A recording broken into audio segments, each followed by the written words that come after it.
Hey guys, tonight we're diving into the shadowy corridors of a medieval convent where forbidden love letters lay hidden for 7 centuries, their secrets sealed behind cold stone walls.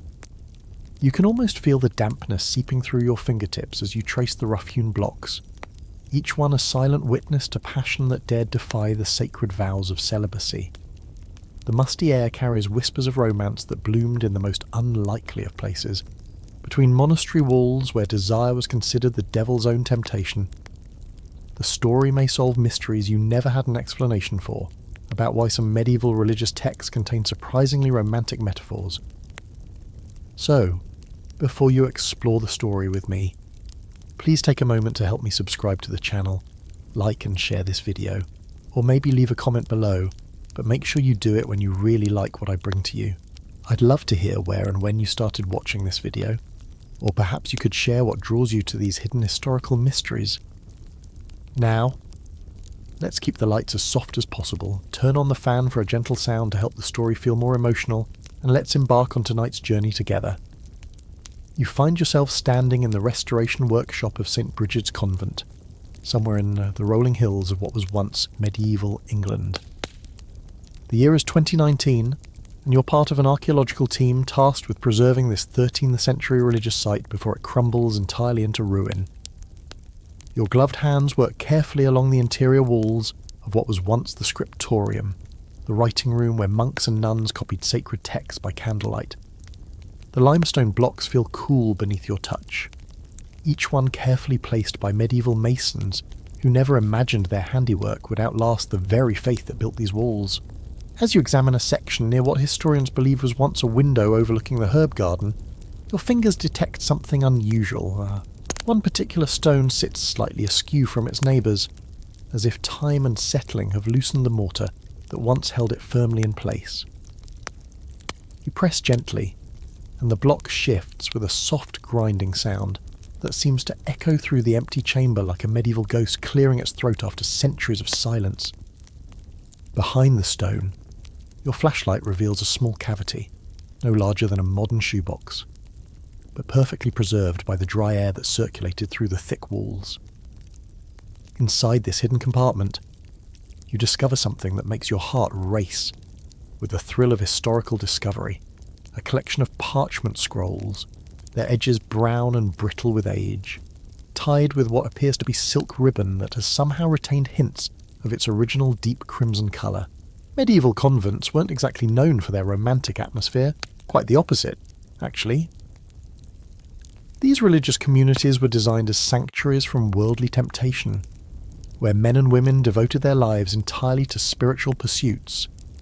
The daily routine began before dawn with the ringing of bells for matins, the first prayer service of the day, and continued through 8 separate prayer sessions until Compline marked the official end of the day's spiritual obligations. Between these prayer sessions, residents spent their time in manual labour, study, and contemplation, hardly the stuff of passionate love stories. Yet here in your hands lies evidence that even within these sacred walls, the human heart refused to be entirely silenced. The first scroll you carefully unfurl reveals handwriting in elegant Latin script, the kind that required years of training to master. Historians still argue whether literacy rates among medieval religious communities were as high as some sources suggest, but clearly, whoever wrote these letters possessed both education and artistic skill that would have been remarkable for their time. As you examine the parchment more closely, you notice something peculiar about the ink. While most medieval documents were written with iron gall ink, a mixture of iron salts and tannic acid that produced a deep black colour, these letters appear to have been written with what looks like a lighter, more brownish substance. Perhaps the writers were forced to use makeshift materials to avoid detection, or maybe they deliberately chose a more subtle ink that would be less noticeable if discovered by prying eyes. The parchment itself tells its own story of medieval life. Unlike the fine vellum used for important religious manuscripts, made from carefully prepared calf skin and costing what a peasant might earn in several months, these letters are written on rougher material that appears to be sheepskin parchment. It's the kind of writing surface that would have been available to someone with access to the convent's resources but not necessarily authorised to use the finest materials for personal correspondence. One letter shows evidence of having been folded and refolded many times, its creases worn soft from handling. You imagine it being passed secretly from hand to hand, perhaps hidden in prayer books or tucked inside the wide sleeves of monastic robes.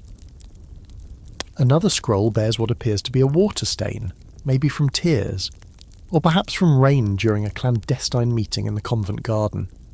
The discovery raises immediate questions about how such correspondence could have existed in a community where every aspect of daily life was governed by strict religious rules. Medieval monasteries and convents operated under the rule of St. Benedict, established in the 6th century, which emphasised obedience, poverty, and chastity as the fundamental pillars of religious life.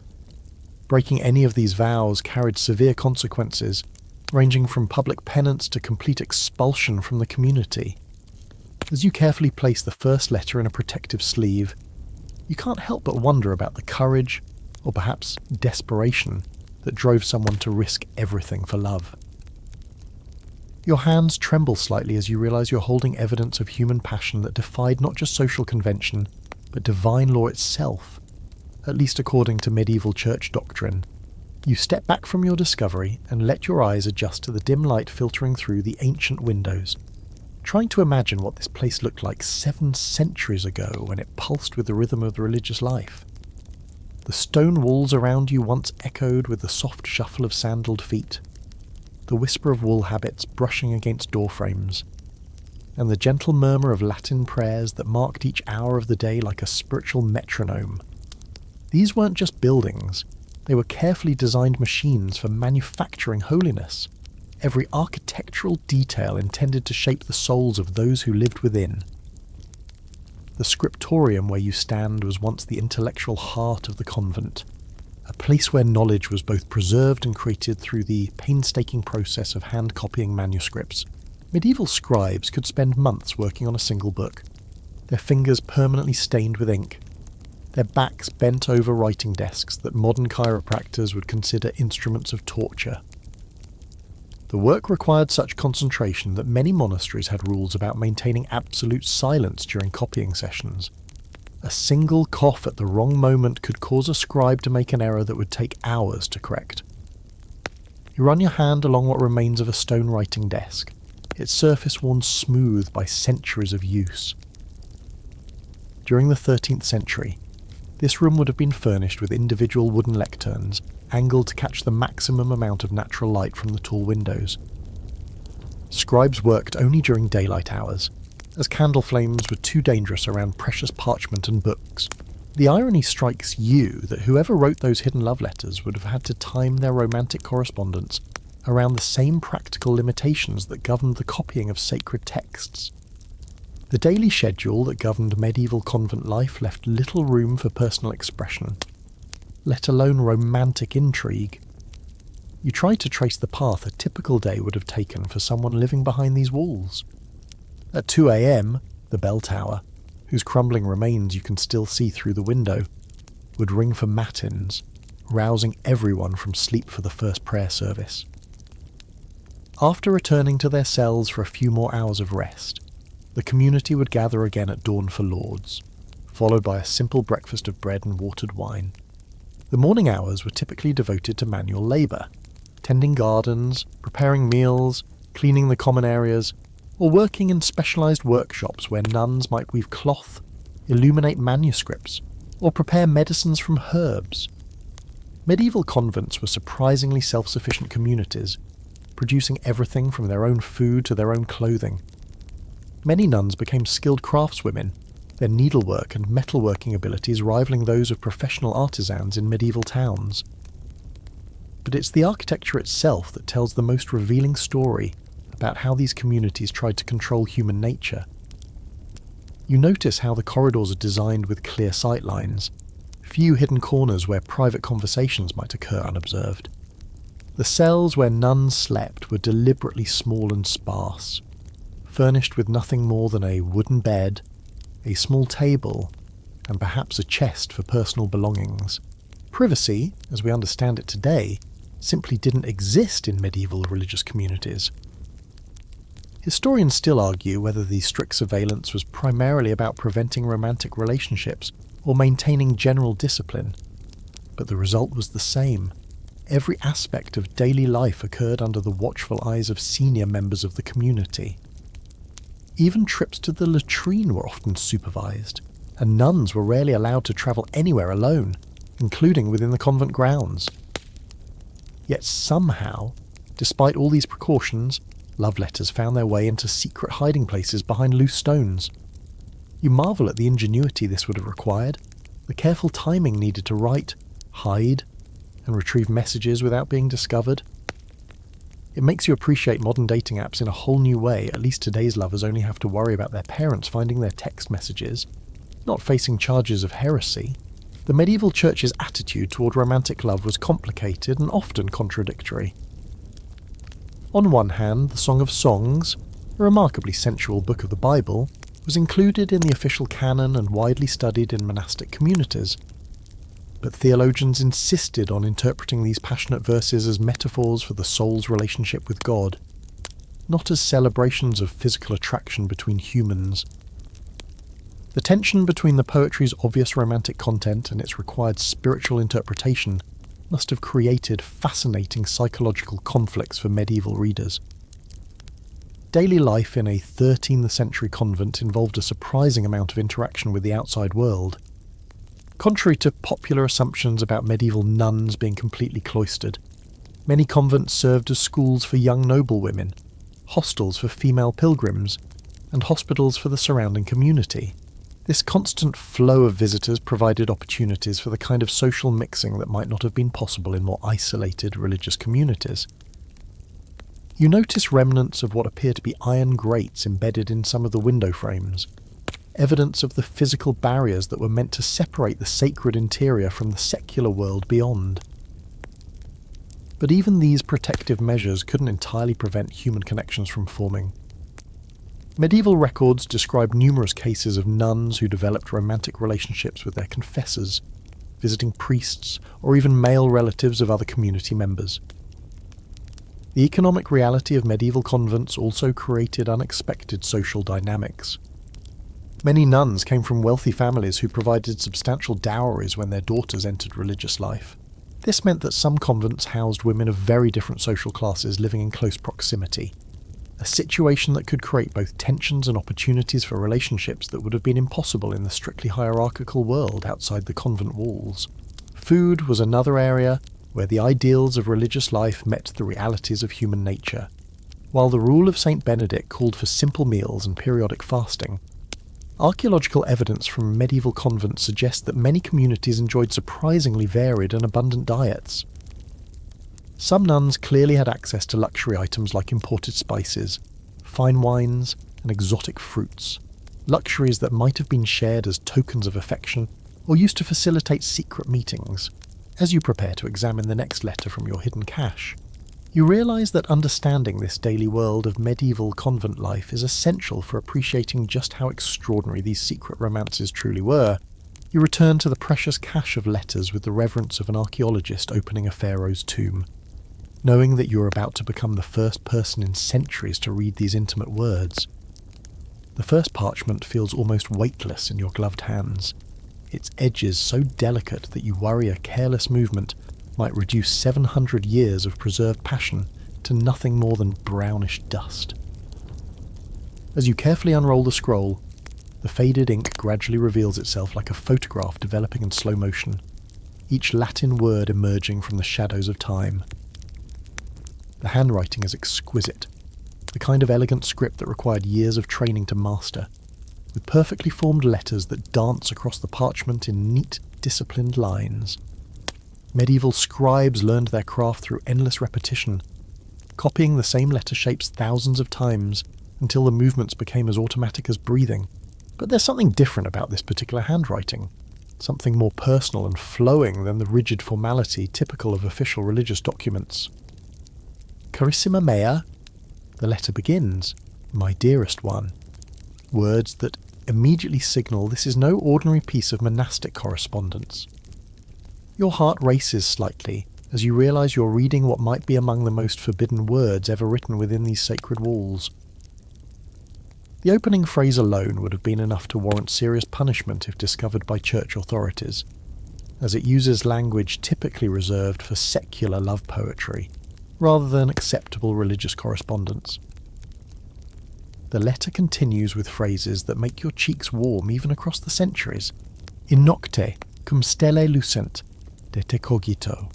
At night, when the stars shine, I think of you. The writer describes lying awake during the hours between matins and lauds, when the convent should have been wrapped in holy silence, but instead finding their thoughts consumed by earthly desire rather than divine contemplation. It's medieval romance in its rawest form, all the more powerful for being absolutely prohibited. What strikes you most is how the anonymous writer weaves religious imagery throughout their declarations of love, creating a fascinating hybrid of sacred and profane language. They describe their beloved's eyes as lucida sicut candela in tenebris, bright like a candle in darkness, borrowing the metaphor that medieval theologians commonly use to describe divine revelation. The irony is almost too perfect, using the Church's own poetic language to express the very emotions the Church sought to suppress. Medieval Latin love poetry was actually a sophisticated literary tradition, though it was supposed to be purely theoretical rather than based on personal experience. Scholars studied classical authors like Ovid, whose Ars Amatoria provided detailed instructions for conducting love affairs, but medieval clerics were expected to appreciate these works purely for their literary merit. Historians still argue whether medieval monasteries' extensive collections of love poetry contributed to romantic feelings among religious communities, or simply provided convenient vocabulary for expressing forbidden emotions. The handwriting reveals fascinating details about the letter's composition. You notice several words that have been carefully scraped away and rewritten, evidence that the writer was struggling to find exactly the right expression for their feelings. Medieval scribes used special knives to scrape mistakes from parchment, a process that was both time-consuming and potentially noticeable if someone examined the document closely. The fact that this letter shows multiple corrections suggests it was composed over several writing sessions, each word chosen with the care of a poet crafting verses for posterity. One particularly intriguing passage describes secret meetings in what the writer calls hortus secretus, the secret garden. Medieval convents typically included herb gardens, where nuns grew medicinal plants and vegetables for the community's needs. These gardens were often located in enclosed courtyards, surrounded by high walls but open to the sky, providing one of the few spaces within the convent where someone might find relative privacy. The writer mentions the scent of lavender and rosemary, suggesting these romantic encounters took place among the very plants that were supposed to promote spiritual healing and clarity of thought. The letter's most dangerous revelation comes near the end, where the writer describes physical contact that would have been absolutely scandalous in a medieval religious context. They mention touching hands during the passing of the peace at Mass, a ritual moment when community members briefly clasped hands as a symbol of Christian fellowship. The writer transforms this sacred gesture into something intensely personal, describing how their beloved's touch sent tremors through their entire body that lasted for hours afterward. It's like finding evidence that someone was sexting during medieval church services. Inappropriate then, amusing now. You notice that the parchment bears what appears to be a small water stain near the bottom, possibly from tears shed either during the writing or reading of this passionate confession. Medieval people were much more comfortable with emotional displays than we often assume. Crying was considered a normal and even admirable response to intense feelings, whether spiritual or romantic. Saints' lives are full of descriptions of holy tears, and medieval art frequently depicts both religious and secular figures weeping openly. The closing of the letter reveals the writer's awareness of the enormous risks they're taking. They write, Si haec verba inveniuntur, morsertur est. If these words are discovered, death is certain. While actual execution for romantic relationships between religious community members was rare in 13th century England, the consequences could indeed be life-destroying: expulsion from the community, public shame, and complete loss of social standing in a world where religious vows were considered sacred contracts with God himself. The letter ends with a signature that's been deliberately obscured, whether by the original writer or by someone else trying to protect their identity. You can't tell. Only a few letters remain visible, something that might be Ma or Mag and Toi, followed by what could be a title or a religious designation. Medieval scribes often used elaborate signatures and monograms that served as both identification and artistic expression. But this writer clearly chose discretion over artistic vanity. As you carefully place the letter in its protective envelope, you can't help but marvel at the courage required to write such words in a world where love was literally considered a form of spiritual rebellion. Whoever penned these lines risked everything for the chance to express feelings that modern people take for granted as basic human rights. You set aside the first letter and turn your attention to the writing materials themselves, realizing that every element of these secret messages, from the quill strokes to the choice of parchment, tells a story about medieval life that's just as revealing as the romantic words themselves. In your modern world, writing is so effortless that you probably don't think twice about grabbing a pen or opening a laptop. But in the 13th century, the simple act of putting words on parchment required resources, planning, and skills that were far from universally available. The quill pen that wrote these letters would have been a carefully crafted tool, likely plucked from the wing of a goose during molting season, when the feathers were naturally shed rather than forcibly removed. Medieval scribes preferred the outer flight feathers, particularly the 5th or 6th feather from the wingtip, because these provided the perfect balance of flexibility and strength needed for detailed writing. The preparation process was surprisingly complex. The feather had to be heated to remove oils, then seasoned for several months before the tip could be properly cut with a sharp knife to create the writing point. You examine the letter under magnification and notice something fascinating about the ink strokes. They vary in thickness and intensity in ways that suggest the writer was working by candlelight or oil lamp rather than natural daylight. Medieval scribes knew that artificial light created writing conditions that were far from ideal. Flames flickered, casting moving shadows that made it difficult to maintain consistent letter forms. The fact that someone chose to write love letters under these challenging conditions suggests they were forced to work during evening hours when normal writing activities had ceased for the day. The ink itself reveals secrets about medieval chemistry and economics that most people never consider. Standard medieval ink was made from iron gall, a mixture of iron sulfate, gall nuts, growths that form on oak trees when wasps lay their eggs in the bark, gum arabic, and water. This created a permanent, deep black ink that was nearly impossible to erase once it dried. But the ink in these letters appears lighter and more brownish, suggesting the writer might have used an alternative formula.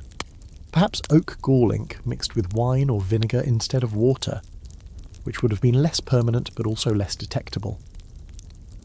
Medieval literacy rates were dramatically different from today's near-universal reading and writing abilities.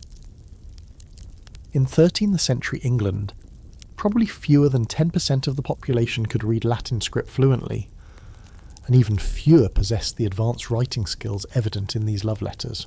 This means your secret correspondent wasn't just risking spiritual damnation, they were also demonstrating educational privileges that marked them as belonging to the upper levels of medieval society. The parchment quality varies noticeably between different letters in your collection, suggesting either multiple writers or access to writing materials of different grades.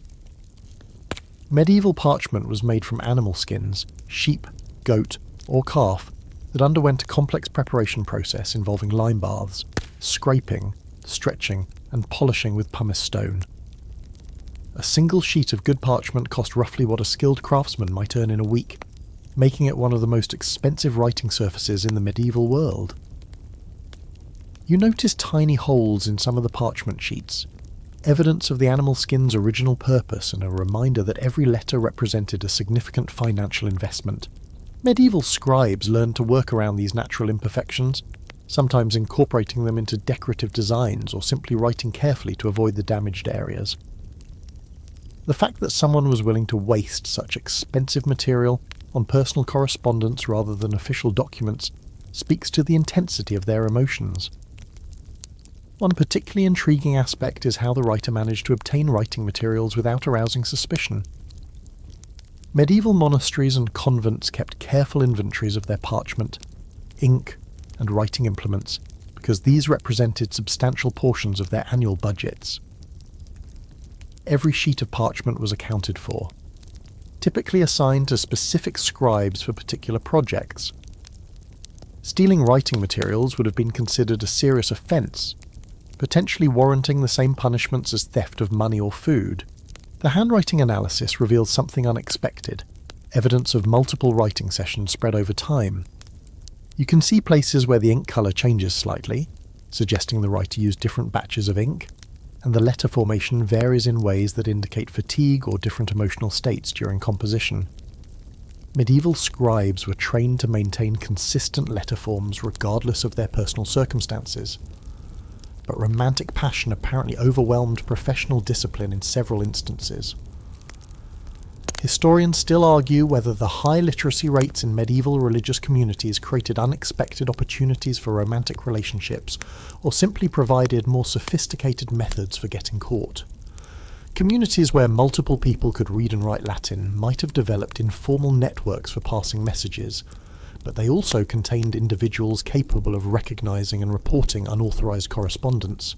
The physical act of writing in the medieval period required different muscle memory and hand positions than modern writing. Medieval scribes held their quill pens at steeper angles, used different grip techniques, and wrote with more deliberate, flowing motions. The fact that these love letters show evidence of hasty composition, occasional letter forms that deviate from careful scribal practice, suggest they were written under emotional pressure rather than with the calm deliberation typical of official documents. You discover evidence of medieval correction techniques in several letters, tiny scrape marks where words have been removed and rewritten. Medieval scribes used special knives called novaculi to scrape away mistakes, then polish the corrected area with bone or ivory before rewriting. The presence of multiple corrections suggests intense emotional investment in getting the words exactly right, even at the risk of creating obvious evidence that the document had been altered. One letter shows signs of having been written with a reed pen rather than a quill, an interesting choice since reed pens were generally considered inferior to quill pens for serious writing. Reed pens were cheaper and easier to prepare, but they produced less consistent line quality and wore out more quickly. The decision to use inferior writing instruments might indicate either limited access to proper materials or a deliberate attempt to avoid using traceable supplies from the convent's official inventory. The spacing between words and lines also tells a story about medieval writing practices. These letters show more irregular spacing than you'd expect from trained scribes, possibly indicating emotional distraction during composition or unfamiliarity with writing personal correspondence.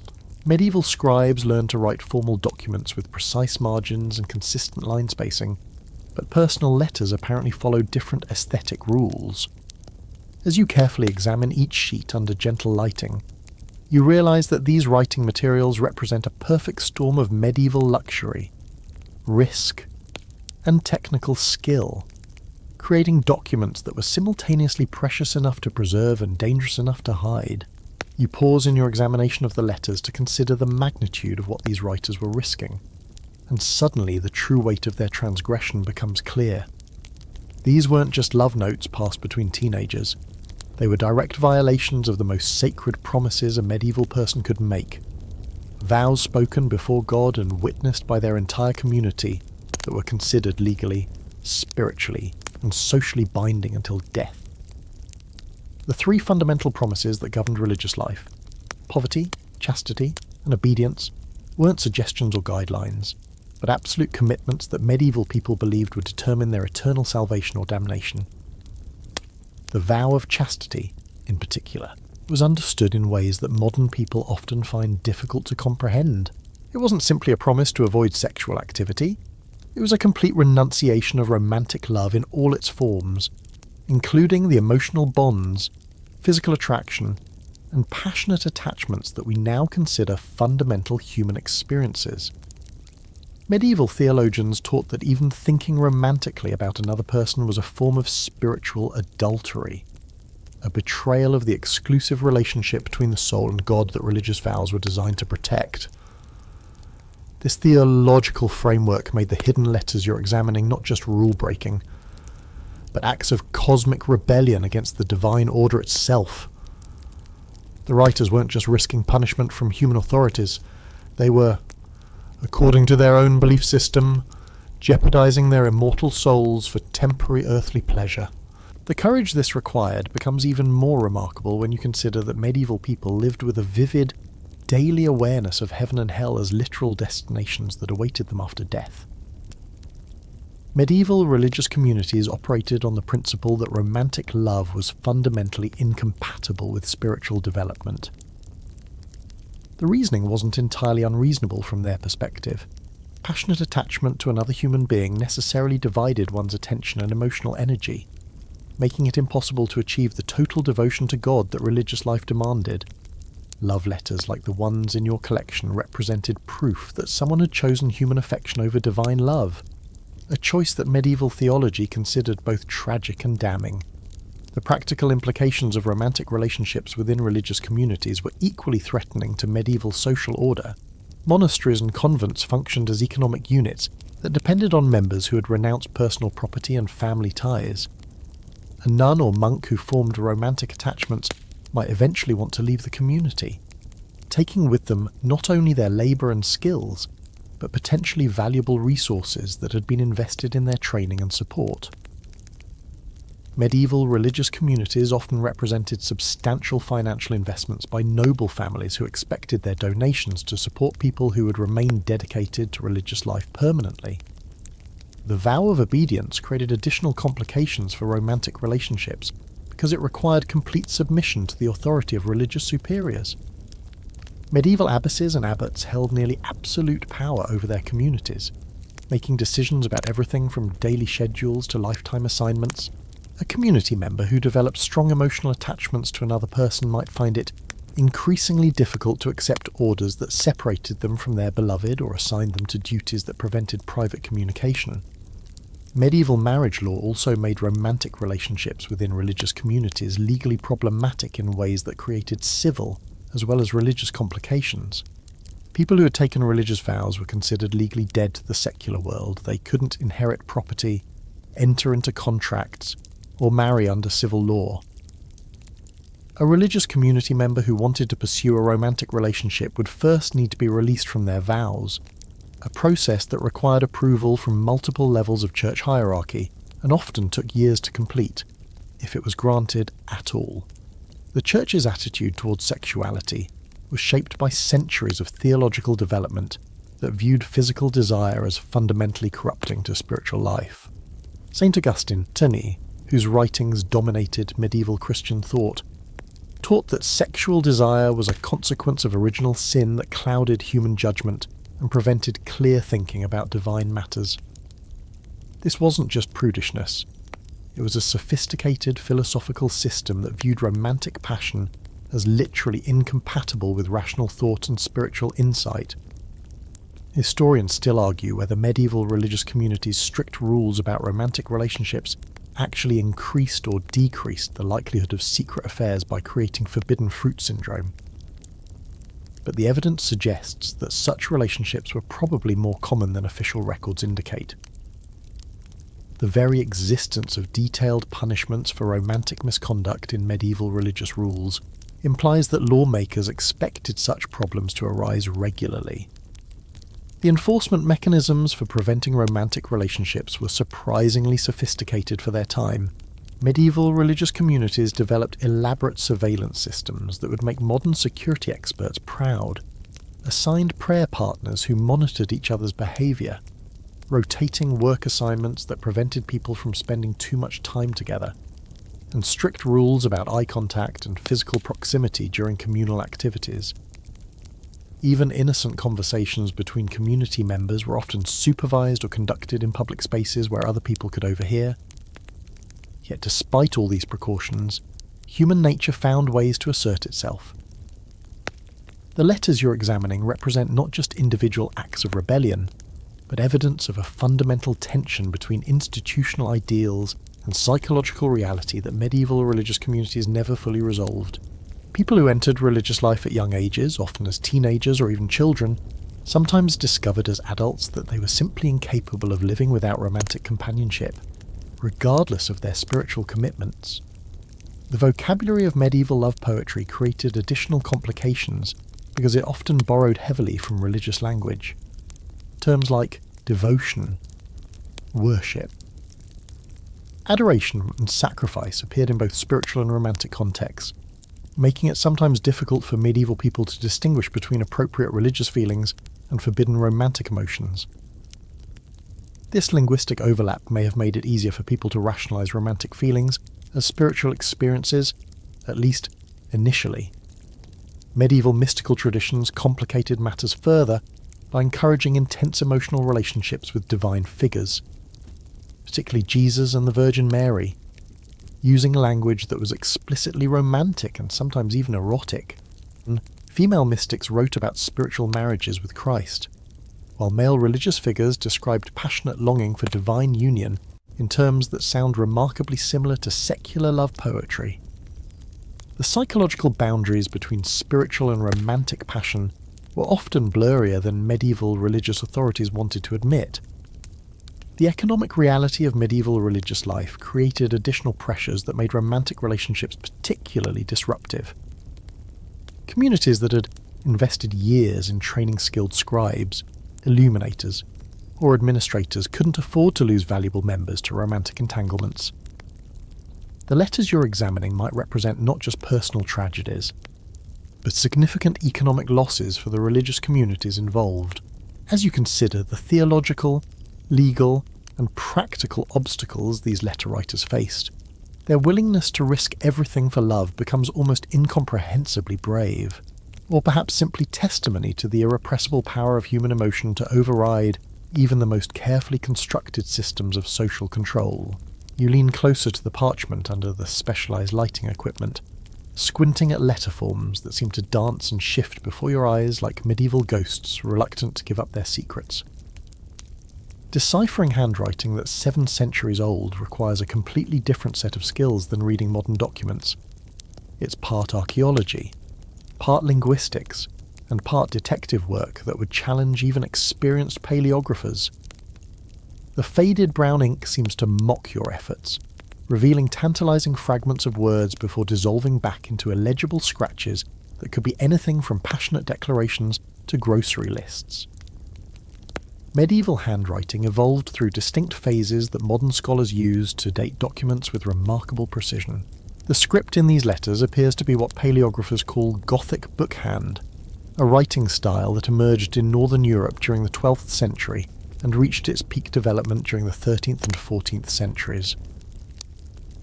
This particular style is characterised by tall, narrow letter forms with pronounced vertical strokes that create the distinctive fence-like appearance that gives Gothic script its name. The writers of your love letters clearly learned their penmanship from masters trained in the finest scriptoria of their age. But personal handwriting, even when based on formal training, develops individual quirks that make each scribe's work as distinctive as a fingerprint. You notice that one writer consistently forms the letter A with a distinctive flourish at the top, while another has a habit of extending the descenders on letters like G and I, with elaborate curlicues that serve no functional purpose beyond artistic expression. These personal touches help you begin to distinguish between different hands among your collection of letters, suggesting that multiple people were involved in this clandestine correspondence network.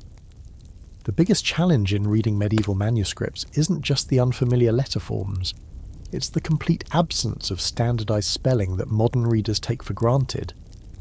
Medieval scribes spelled words however they sounded to their ears, which means the same Latin word might appear in 3 different spellings within a single document.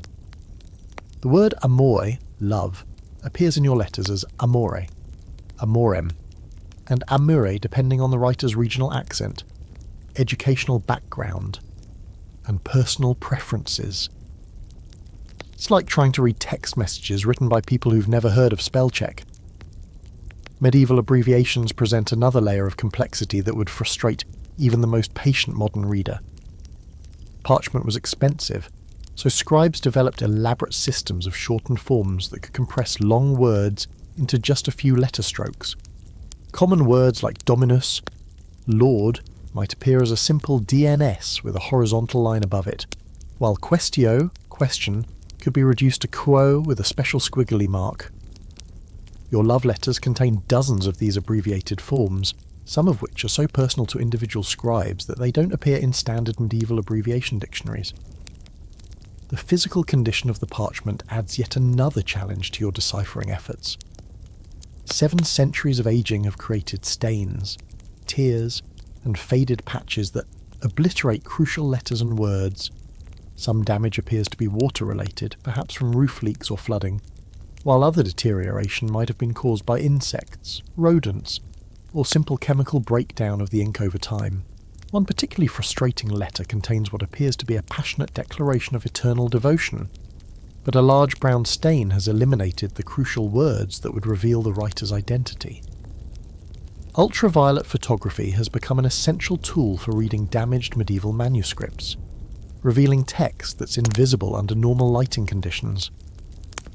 When you examine your letters under UV light, faded ink sometimes glows with surprising clarity, exposing words that seem completely lost to time. The technique works because medieval inks contained metallic compounds that react differently to ultraviolet radiation than the parchment substrate, creating contrast that wouldn't be visible otherwise.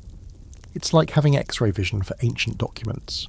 Historians still argue whether medieval scribes deliberately developed difficult-to-read personal writing styles as a form of privacy protection, or whether the complexity of Gothic script simply evolved naturally from practical writing considerations. Some evidence suggests that certain monastic communities encouraged deliberately obscure handwriting for sensitive documents, while other scholars maintain that medieval scribes always strived for maximum legibility within the constraints of their formal training. One fascinating discovery emerges as you study the letter formations more carefully, evidence of different emotional states during the writing process.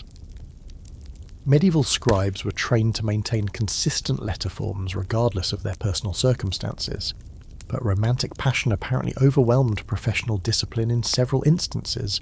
You can actually see places where the handwriting becomes more hurried and less controlled, suggesting moments of intense emotion that made it difficult for the writer to maintain their usual careful penmanship. The ink quality varies noticeably throughout individual letters, creating what paleographers call fade patterns that reveal information about the writing process itself. Some words appear in dark, rich brown ink, while others are barely visible pale scratches. This suggests either that the writer was using ink that had been sitting too long and was beginning to separate, or that they were repeatedly dipping their quill into an ink supply that was running low. Either way, it indicates writing sessions that extended over considerable time periods, rather than quick notes dashed off in moments of inspiration. Medieval punctuation was virtually non-existent, which makes interpreting the emotional tone of these letters particularly challenging. Modern readers rely heavily on periods, commas, and exclamation points to understand the rhythm and emphasis of written text, but medieval scribes used only occasional dots or slashes to mark major breaks in thought. This means you have to rely entirely on word choice and context to determine whether a particular passage is meant to express joy, desperation, anger, or longing, like trying to understand someone's emotional state from a telegram.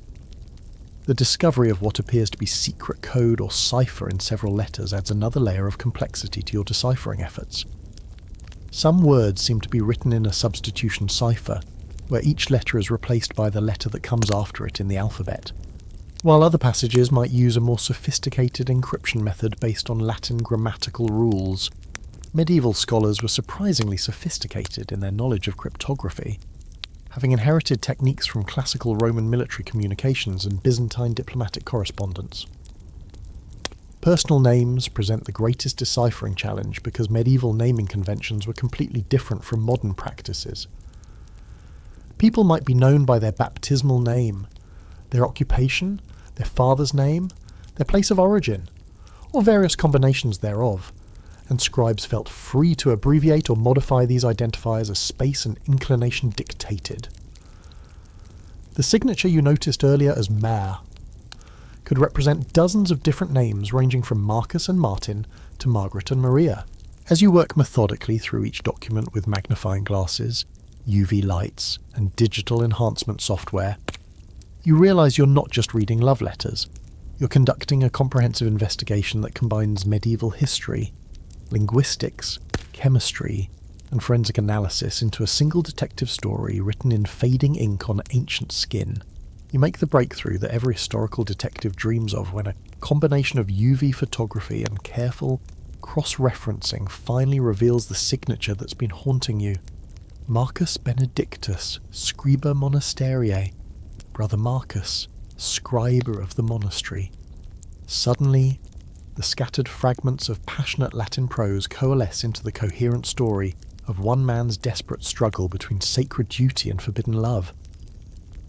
You feel that familiar rush of discovery as individual puzzle pieces click into place, transforming random historical artifacts into the intimate biography of someone who lived, loved, and suffered 7 centuries before you were born.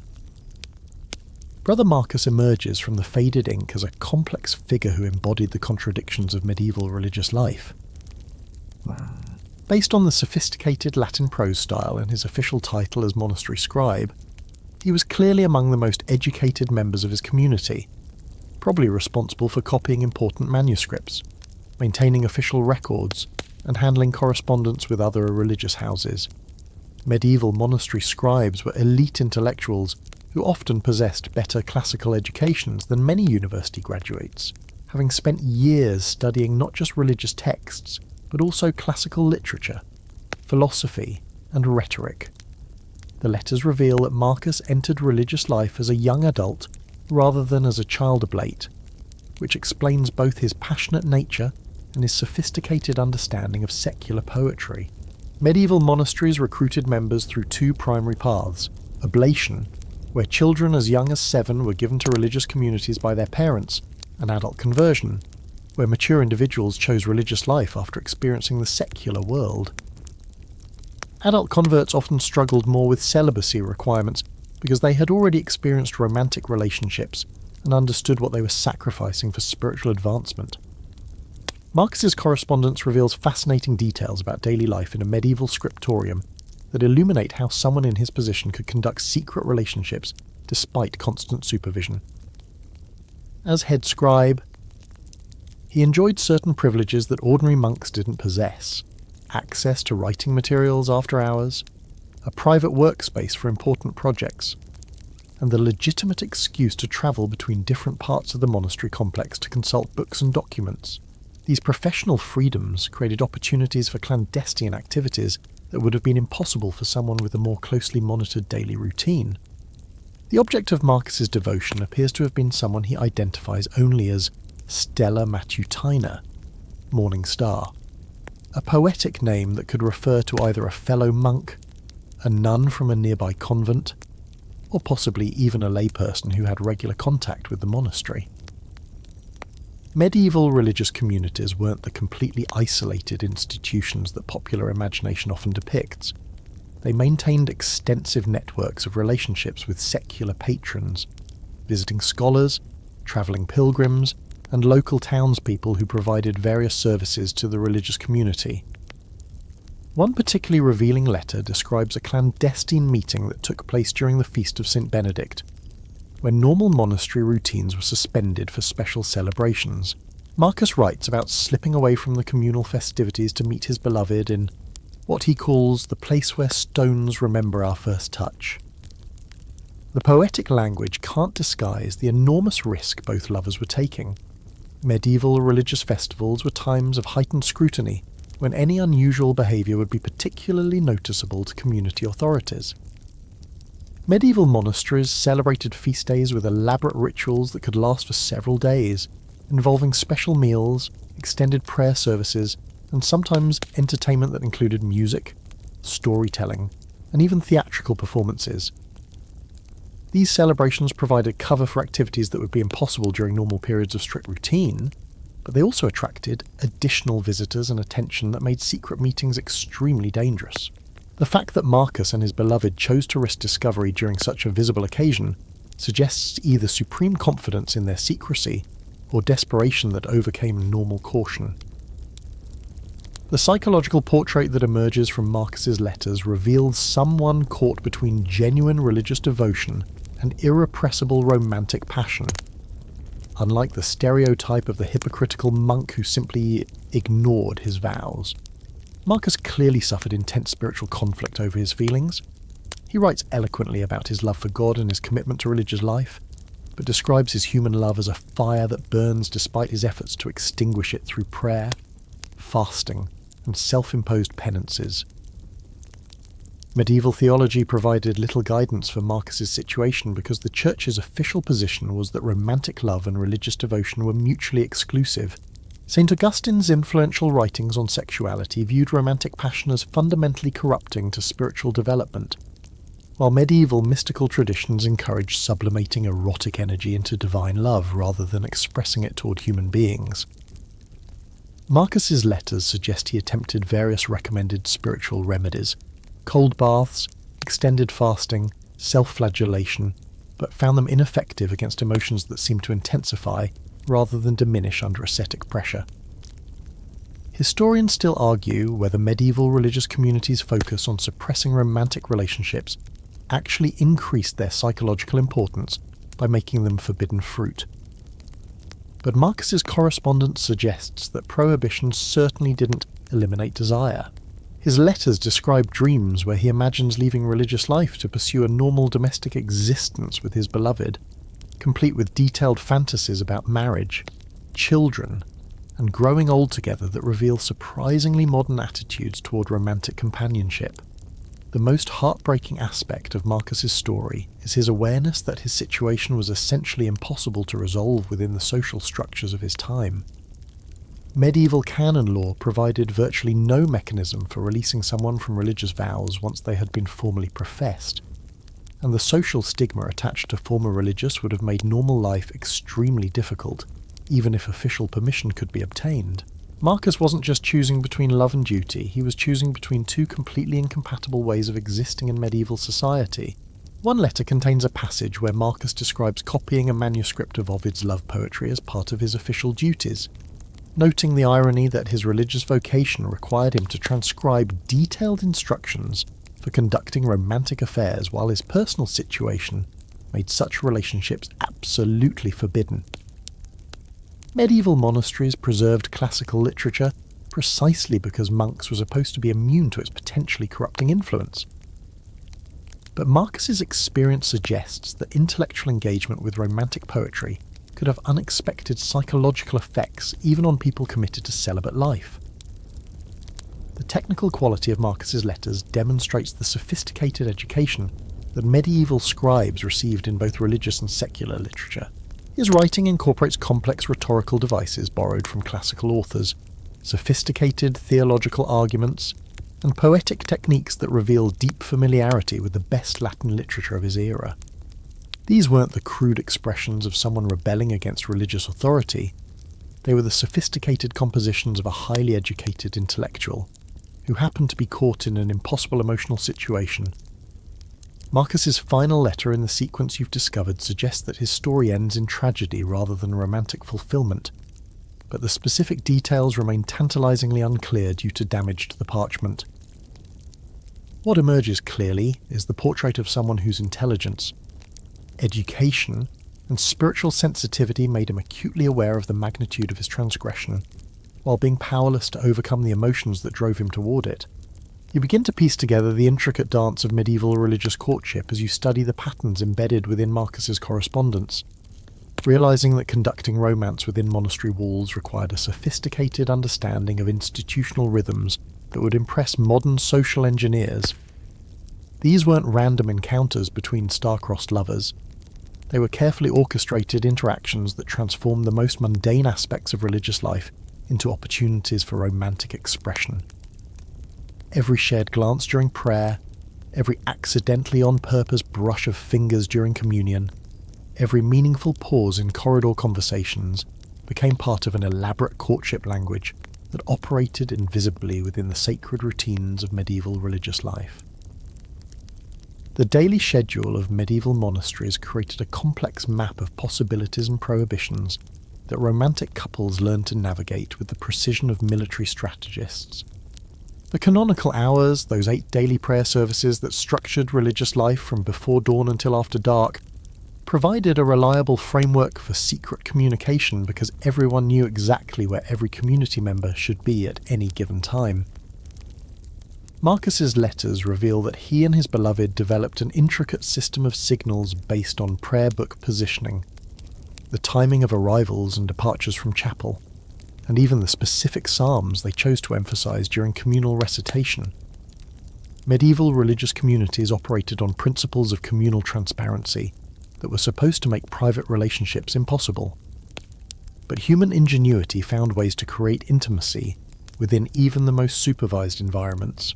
The practice of custody of the eyes, keeping one's gaze lowered during most daily activities, actually provided cover for meaningful glances when eyes were briefly raised, while the requirement for silence during many work periods meant that lovers could communicate through subtle gestures and body language that would have been invisible to casual observers. The physical architecture of medieval monasteries unwittingly created opportunities for romance despite being designed to prevent exactly such interactions. Long corridors with multiple doorways and side passages provided brief moments of privacy when community members could exchange whispered words or written messages. The layout of many monastery churches included alcoves, side chapels, and confession areas where conversations could occur without being easily overheard, while gardens and courtyards offered meeting places that felt private despite being technically within the supervised monastery grounds. Religious ceremonies themselves became venues for sophisticated romantic communication that transformed sacred rituals into opportunities for secular courtship. The kiss of peace exchanged during Mass, originally a symbol of Christian fellowship, could be invested with romantic significance through subtle variations in pressure, duration, and eye contact that would be imperceptible to anyone not involved in the relationship. Marcus describes how he and his beloved developed a complex vocabulary of touches during liturgical moments that allowed them to express everything from longing to frustration to joy without speaking a single word. Medieval monasteries' emphasis on communal activities created paradoxical situations where lovers could spend hours in each other's presence while being technically chaperoned by dozens of other community members. Work assignments that required cooperation between multiple people, copying manuscripts, preparing meals, tending gardens, provided legitimate excuses for extended conversations that could include personal topics if carefully disguised as discussions about the task at hand. The key was learning to embed romantic content within apparently innocent workplace communication.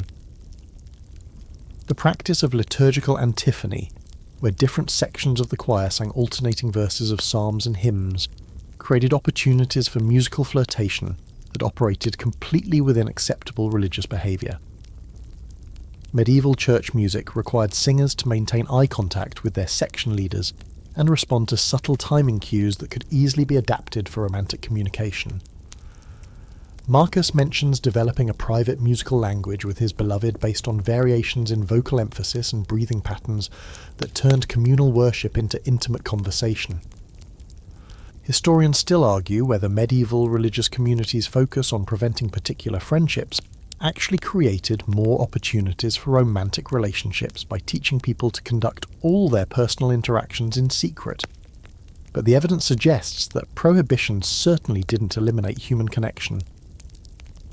Medieval monastic rules included surprisingly detailed regulations about walking together, sitting together, and even looking at each other too frequently, which implies that lawmakers expected such behaviours to require constant vigilance. The medieval practice of confession created particularly complex opportunities for romantic expression because it required private conversations between community members and their spiritual advisors. While these meetings were supposed to focus on spiritual matters, they necessarily involved detailed discussions of thoughts, feelings, and personal struggles that could easily incorporate romantic content. Marcus's letters suggest that confession sessions sometimes served as covers for extended personal conversations that would have been impossible to justify under normal circumstances.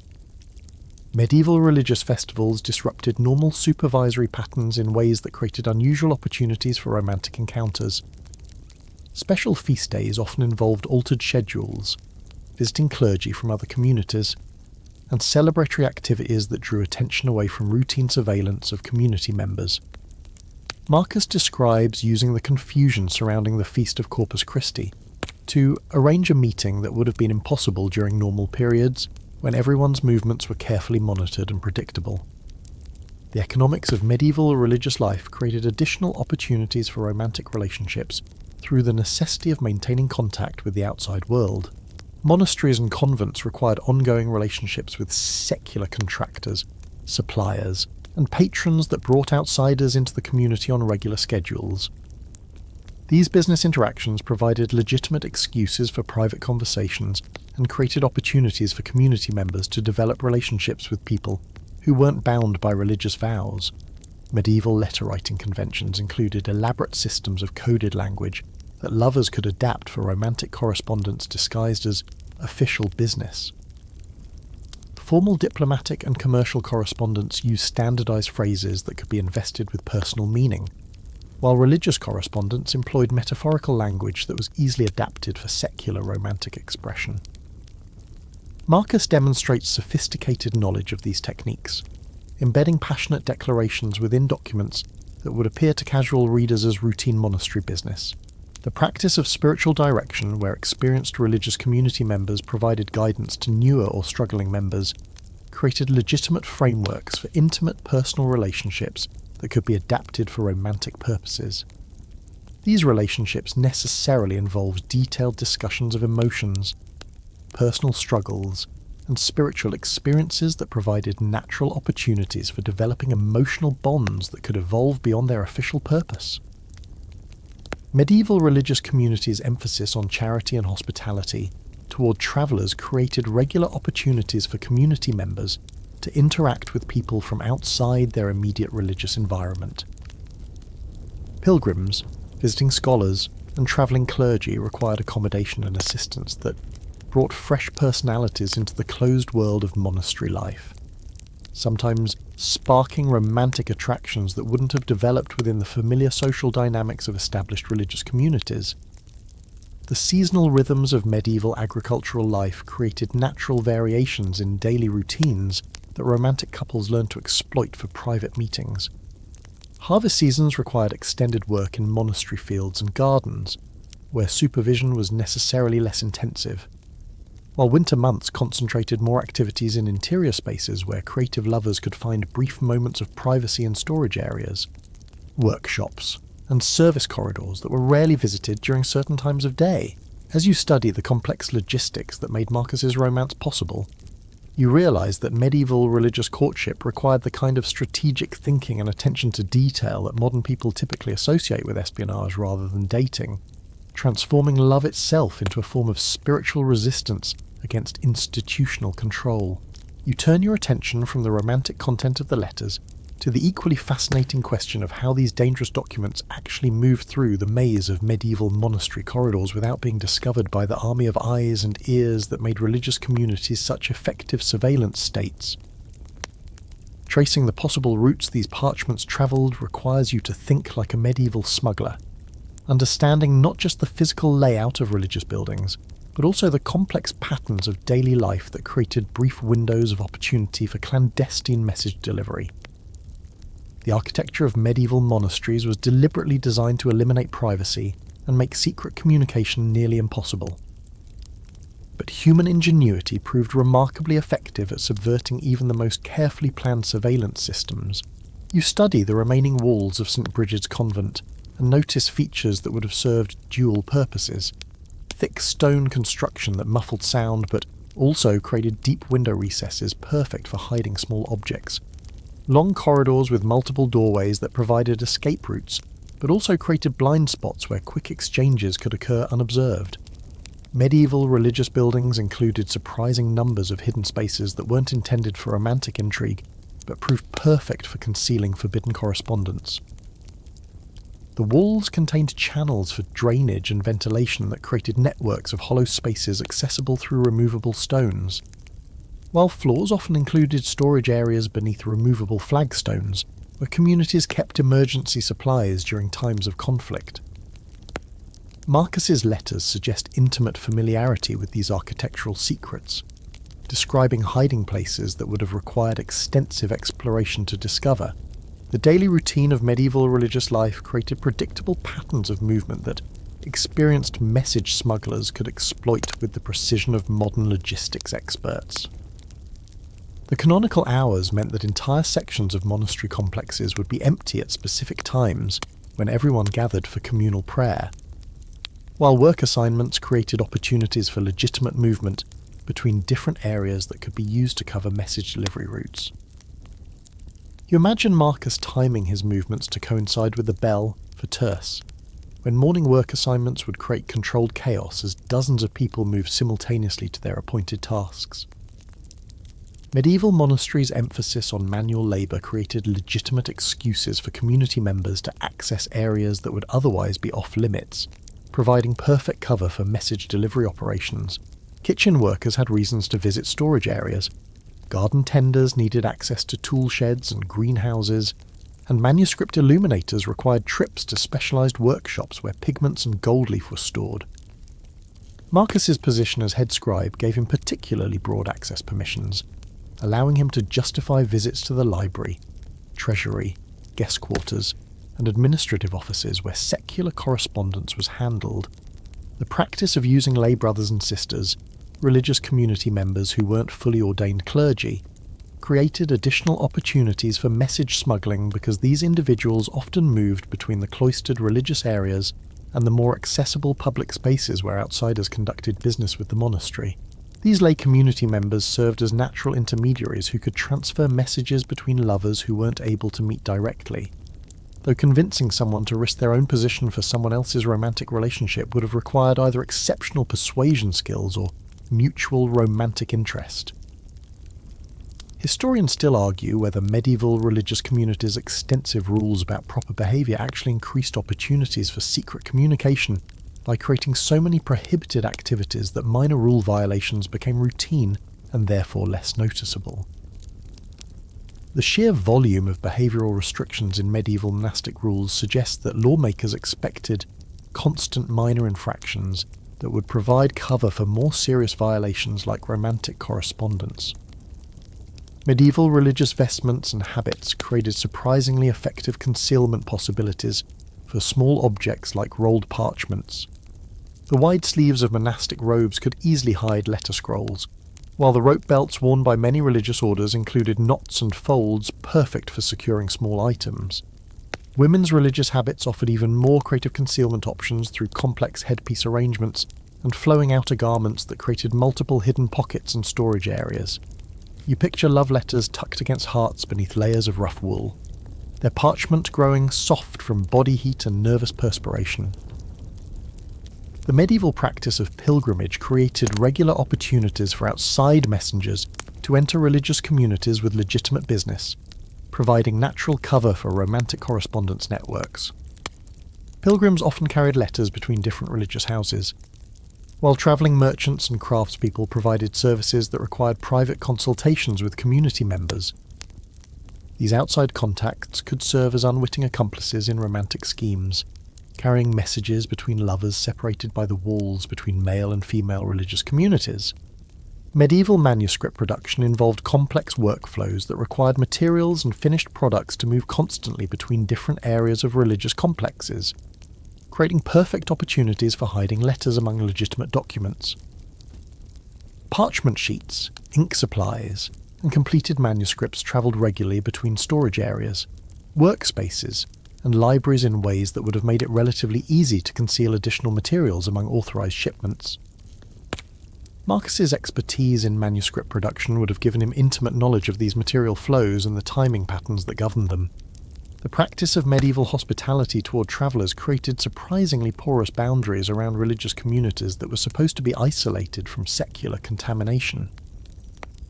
Guest quarters, pilgrim hostels, and visiting clergy accommodations required constant communication between cloistered religious areas and more accessible public spaces, creating numerous opportunities for message transfers that would appear to be routine hospitality activities. These interactions were supervised, but the volume of legitimate exchanges would have made it difficult to detect occasional romantic correspondence mixed among routine communications. Medieval religious libraries served as natural meeting places for people with legitimate research needs, but they also provided excellent cover for romantic correspondence because scholarly activities required privacy and quiet that made conversations difficult to overhear. The practice of chaining valuable books to reading desks meant that researchers had to spend extended periods in specific locations, creating opportunities for planned encounters that would appear coincidental to casual observers. Plus, medieval libraries were notoriously maze-like places where someone could easily get lost for extended periods while searching for particular volumes. The seasonal rhythms of medieval religious life created natural variations in security and supervision that experienced lovers learned to exploit for message delivery.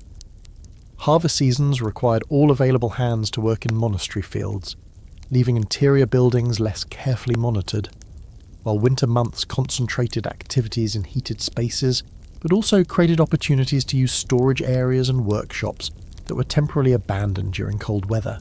Marcus mentions timing crucial message exchanges to coincide with the grape harvest, when even senior community members would be working outdoors from dawn until dusk. Medieval religious communities' practices of charity and social service created regular contact with local populations that provided additional opportunities for romantic correspondence networks. Communities that operated hospitals, schools, or charitable kitchens necessarily maintained ongoing relationships with secular helpers who could serve as message carriers, while the practice of offering sanctuary to people fleeing various troubles brought outsiders into religious spaces with legitimate reasons for seeking private conversations with community members. The physical infrastructure of medieval religious buildings included surprising numbers of service passages, secondary staircases, and utility corridors that were designed for practical purposes but provided excellent routes for avoiding main thoroughfares where movement would be easily observed. Many monasteries included underground passages connecting different buildings, secret staircases providing access to towers and upper floors, and maintenance tunnels that allowed repair work without disrupting religious activities. These forgotten architectural features would have been perfect for romantic intrigue, basically medieval superhighways for forbidden love letters.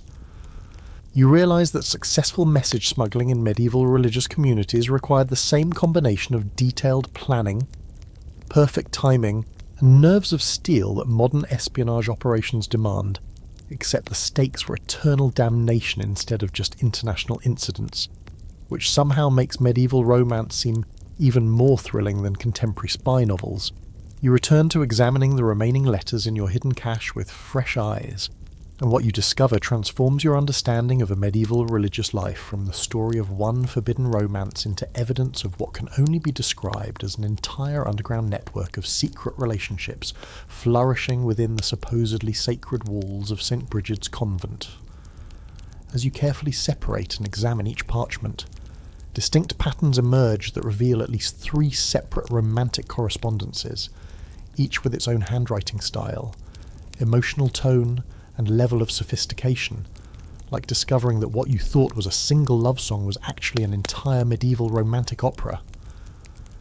The second set of letters shows handwriting that's noticeably different from Marcus's elegant scribal hand, more hurried and less formally trained, with letter forms that suggest someone who learned to write for practical purposes rather than artistic expression. This correspondence appears to be written in a mixture of Latin and what looks like Norman French, the language of medieval English nobility, suggesting that at least one participant came from aristocratic background, rather than the scholarly clerical class that produced Marcus's sophisticated prose. These French-influenced letters reveal a completely different type of medieval romance, one that seems to involve a young noblewoman who was probably placed in the convent by her family for political or economic reasons, rather than religious calling. Medieval convents served multiple social functions beyond spiritual purposes, often housing daughters of noble families who couldn't be married advantageously, women whose husbands had died leaving them vulnerable to property disputes, and occasionally females, who needed to be kept away from court intrigue for their own protection or their family's political benefit. The third distinct handwriting style appears in letters written entirely in what you eventually recognise as Middle English rather than Latin. A shocking discovery, since vernacular languages were generally forbidden for official correspondence in medieval religious communities.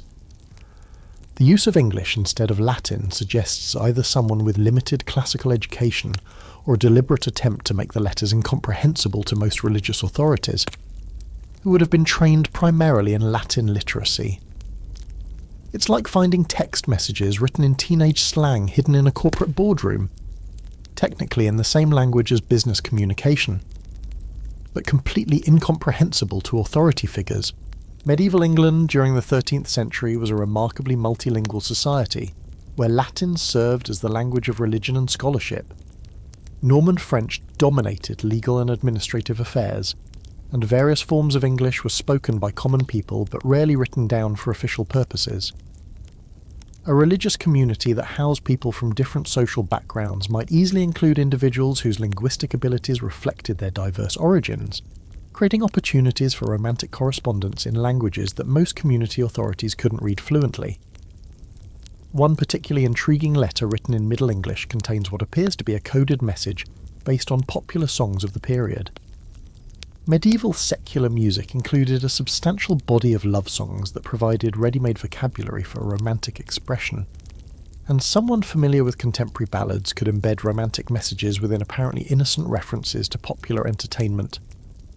It's medieval karaoke flirtation, using well-known song lyrics to express personal feelings that would be dangerous to state directly. The emotional content of these different letter groups reveals fascinating variations in medieval approaches to romantic love that reflect the diverse social backgrounds of their writers. Marcus's classically educated correspondence emphasises spiritual and intellectual connection using sophisticated theological metaphors, while the Norman French letters focus more on concepts of courtly love borrowed from secular aristocratic poetry. The Middle English correspondence, by contrast, expresses romantic feelings in much more direct, physical terms that sound surprisingly modern in their straightforward emotional honesty. Historians still argue whether medieval religious communities' recruitment from diverse social backgrounds increased or decreased the likelihood of romantic relationships. But the evidence from your letter cache suggests that social diversity definitely complicated efforts to maintain uniform standards of behaviour. Communities that included former nobles, displaced peasants, educated clergy, and international members would have struggled to enforce consistent behavioural expectations across such varied backgrounds and experiences. The discovery of multiple simultaneous romantic relationships within a single religious community raises questions about whether St. Bridget's Convent was unusually lax in its supervision, or whether such situations were more common than surviving records indicate. Medieval religious communities that gained reputations for moral laxity could face investigation and reform by church authorities, but the process of identifying and proving inappropriate relationships was complicated by the same factors that made such relationships possible in the first place: the privacy requirements of religious life and the difficulty of obtaining reliable evidence about private behaviour. One letter group includes what appears to be a love triangle situation, where two different writers seem to be pursuing the same romantic target, creating medieval jealousy drama that rivals modern soap operas for emotional complexity. The competing suitors use markedly different romantic strategies, one emphasising intellectual compatibility through shared literary references, while the other focuses on emotional intensity and passionate declarations. It's like finding evidence that medieval people invented the concept of sliding into someone's DMs, complete with the awkward competition that ensues when multiple people target the same romantic interest. The varying quality of parchment and ink across different letter groups suggests that these romantic relationships existed at different social and economic levels within the community hierarchy. Some letters are written on high-quality vellum with expensive ink that rivals the materials used for important religious manuscripts, while others use rougher parchment and makeshift ink that indicates either limited resources or deliberate attempts to avoid using traceable materials from official community supplies. Medieval religious communities operated complex internal economies where community members had access to different qualities of resources based on their roles, family backgrounds, and seniority within the institution. A head scribe like Marcus would have legitimate access to the finest writing materials, while someone in a more junior position might need to improvise with whatever supplies they could obtain through informal networks or personal connections outside the community. The timeline evidence embedded in these letters suggests that multiple romantic relationships were operating simultaneously rather than sequentially, meaning that St. Bridget's Convent was hosting an entire romantic ecosystem that somehow managed to function beneath the notice of community authorities for extended periods.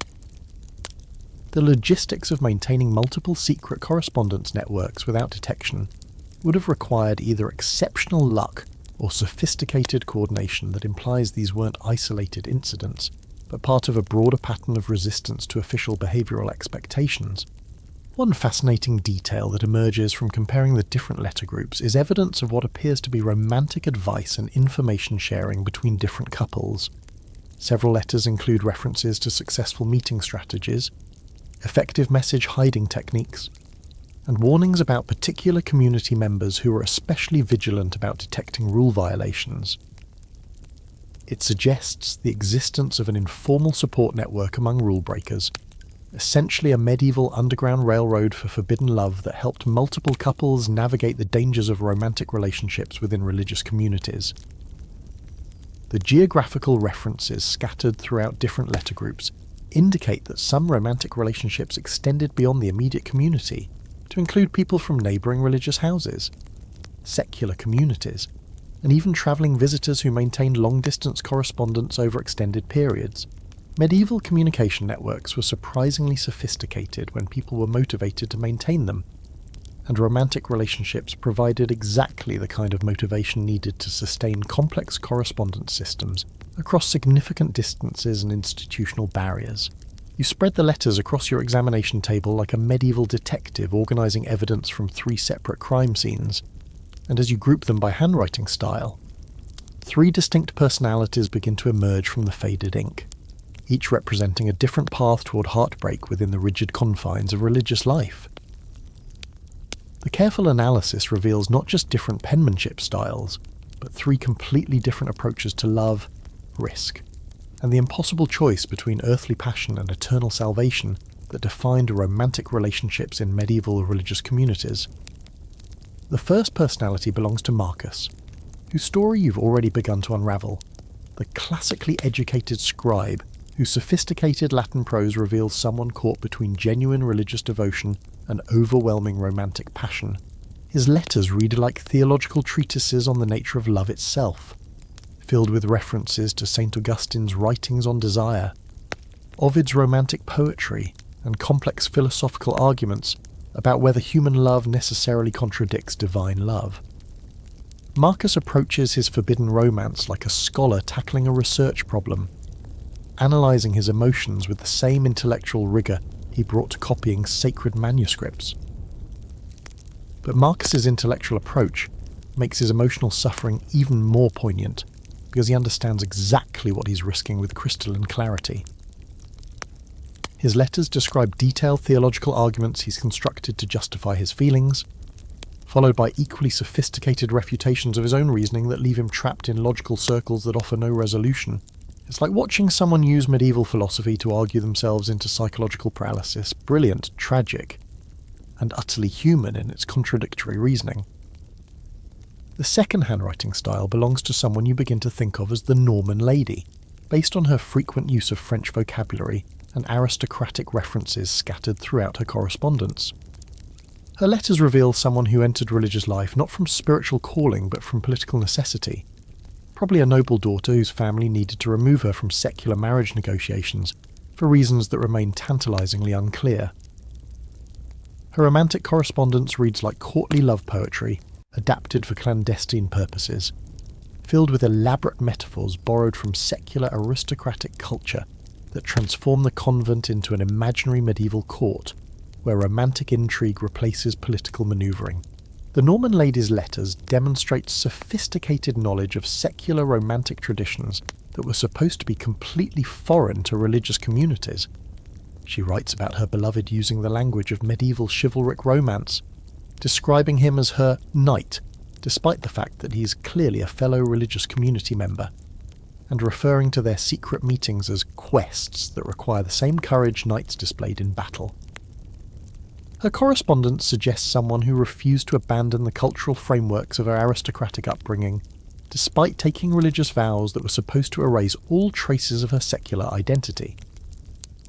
Medieval convents frequently housed noblewomen whose families had political or economic reasons for removing them from secular marriage markets, creating communities where aristocratic cultural expectations coexisted uneasily with religious behavioural requirements. These women often brought substantial dowries that made them valuable community members, despite their sometimes lukewarm commitment to religious life, creating complex social dynamics where economic necessity conflicted with spiritual ideals. The third distinct personality emerges from letters written in Middle English by someone whose direct, emotionally honest approach to romantic expression contrasts sharply with both Marcus's scholarly complexity and the Norman lady's courtly sophistication. This writer, whom you mentally label the English heart, expresses romantic feelings with surprising modern-sounding directness that cuts through medieval literary conventions to focus on simple human emotions like loneliness, desire, and the desperate need for companionship that religious life couldn't entirely satisfy. The English Heart's letters contain surprisingly intimate details about daily life within the religious community that reveal someone who was probably from a working-class background rather than aristocratic or scholarly circles. Her correspondence mentions practical concerns like cold winter nights in unheated cells, the difficulty of maintaining personal hygiene in communal living situations, and the constant hunger that resulted from medieval religious communities' emphasis on fasting and simple meals. These mundane details create a vivid picture of medieval religious life from the perspective of someone experiencing its hardships, rather than its intellectual or spiritual rewards. One particularly heartbreaking letter from the English Heart describes watching her beloved from across the chapel during morning prayers, noting how the early sunlight streaming through stained glass windows created patterns of coloured light across his face that she tried to memorise for comfort during the long hours when they couldn't be together. It's medieval Instagram stalking, the same obsessive attention to visual details that characterises modern romantic longing, just expressed through more poetic language about medieval architecture and lighting conditions. Historians still argue whether class differences within medieval religious communities created more opportunities for romantic relationships by breaking down normal social barriers, or simply created additional complications by mixing people who had completely different cultural expectations about appropriate behaviour. The evidence from your letter collection suggests that social diversity definitely complicated community authorities' efforts to maintain uniform standards of conduct. The emotional progression revealed in each writer's correspondence follows distinctly different patterns that reflect their individual personalities and circumstances. Marcus's letters show increasing psychological sophistication over time as he develops more complex theological frameworks for understanding his situation, while the Norman lady's correspondence reveals growing frustration with the gap between her aristocratic romantic expectations and the practical realities of conducting love affairs within religious institutional constraints. The English Heart's letters follow the most tragic trajectory, showing initial joy and excitement about her romantic relationship gradually giving way to despair as she realises that religious vows have trapped her in a life situation that prevents the kind of simple domestic happiness she actually desires. Her later letters contain wistful descriptions of imaginary scenarios where she and her beloved live as married couple in a simple cottage, raising children and growing old together in ways that sound remarkably similar to modern romantic fantasies about escaping urban complexity for rural simplicity. The physical evidence of emotional distress appears most prominently in the English Heart's correspondence, where you can see actual tear stains that have created water damage patterns on several letters. Medieval people were much more comfortable with emotional displays than modern assumptions suggest, and crying was considered a normal and even admirable response to intense feelings, whether spiritual or romantic. Saints' lives frequently describe holy tears as evidence of spiritual sensitivity, but the tear stains on these love letters suggest that medieval people also wept openly over earthly romantic disappointments. The varying survival rates of letters from each writer suggest different approaches to preserving romantic correspondence that reflect their individual risk tolerance and emotional attachment to physical reminders of their relationships. Marcus appears to have kept comprehensive records of his correspondence, while the Norman lady saved only selected letters that particularly pleased her aesthetic sensibilities. The English heart seems to have treasured every scrap of romantic communication, including rough drafts and practice versions that most people would have destroyed to eliminate evidence. Each writer's story represents a different type of medieval tragedy, intellectual, social, and emotional, that reveals how religious institutional structures created suffering regardless of individual personality, education, or social background. You begin to understand how the sacred rhythms of medieval religious life became a double-edged sword for secret lovers, creating both opportunities for romantic expression and constant reminders of the spiritual betrayal their relationships represented. The 8 daily prayer services that structured monastery life, from matins before dawn to compline after sunset, weren't just religious obligations but carefully choreographed performances where every gesture, glance, and vocal inflection carried potential romantic significance for people skilled in the art of clandestine communication.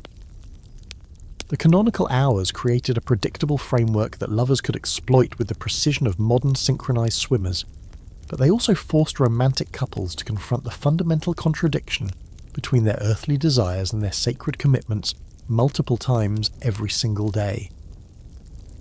You imagine Marcus standing in the chapel during Lauds, trying to focus on praising God while his beloved knelt just 3 rows away, close enough that he could probably smell the lavender soap she used, but far enough that any attempt at communication would be immediately visible to the entire community.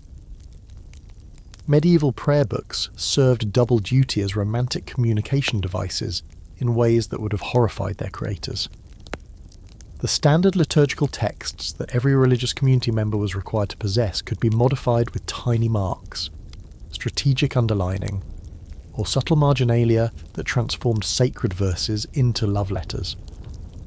A carefully placed dot next to a psalm verse about longing for God could signal romantic longing for another person, while strategic emphasis on particular words during communal recitation could embed personal messages within official religious performances.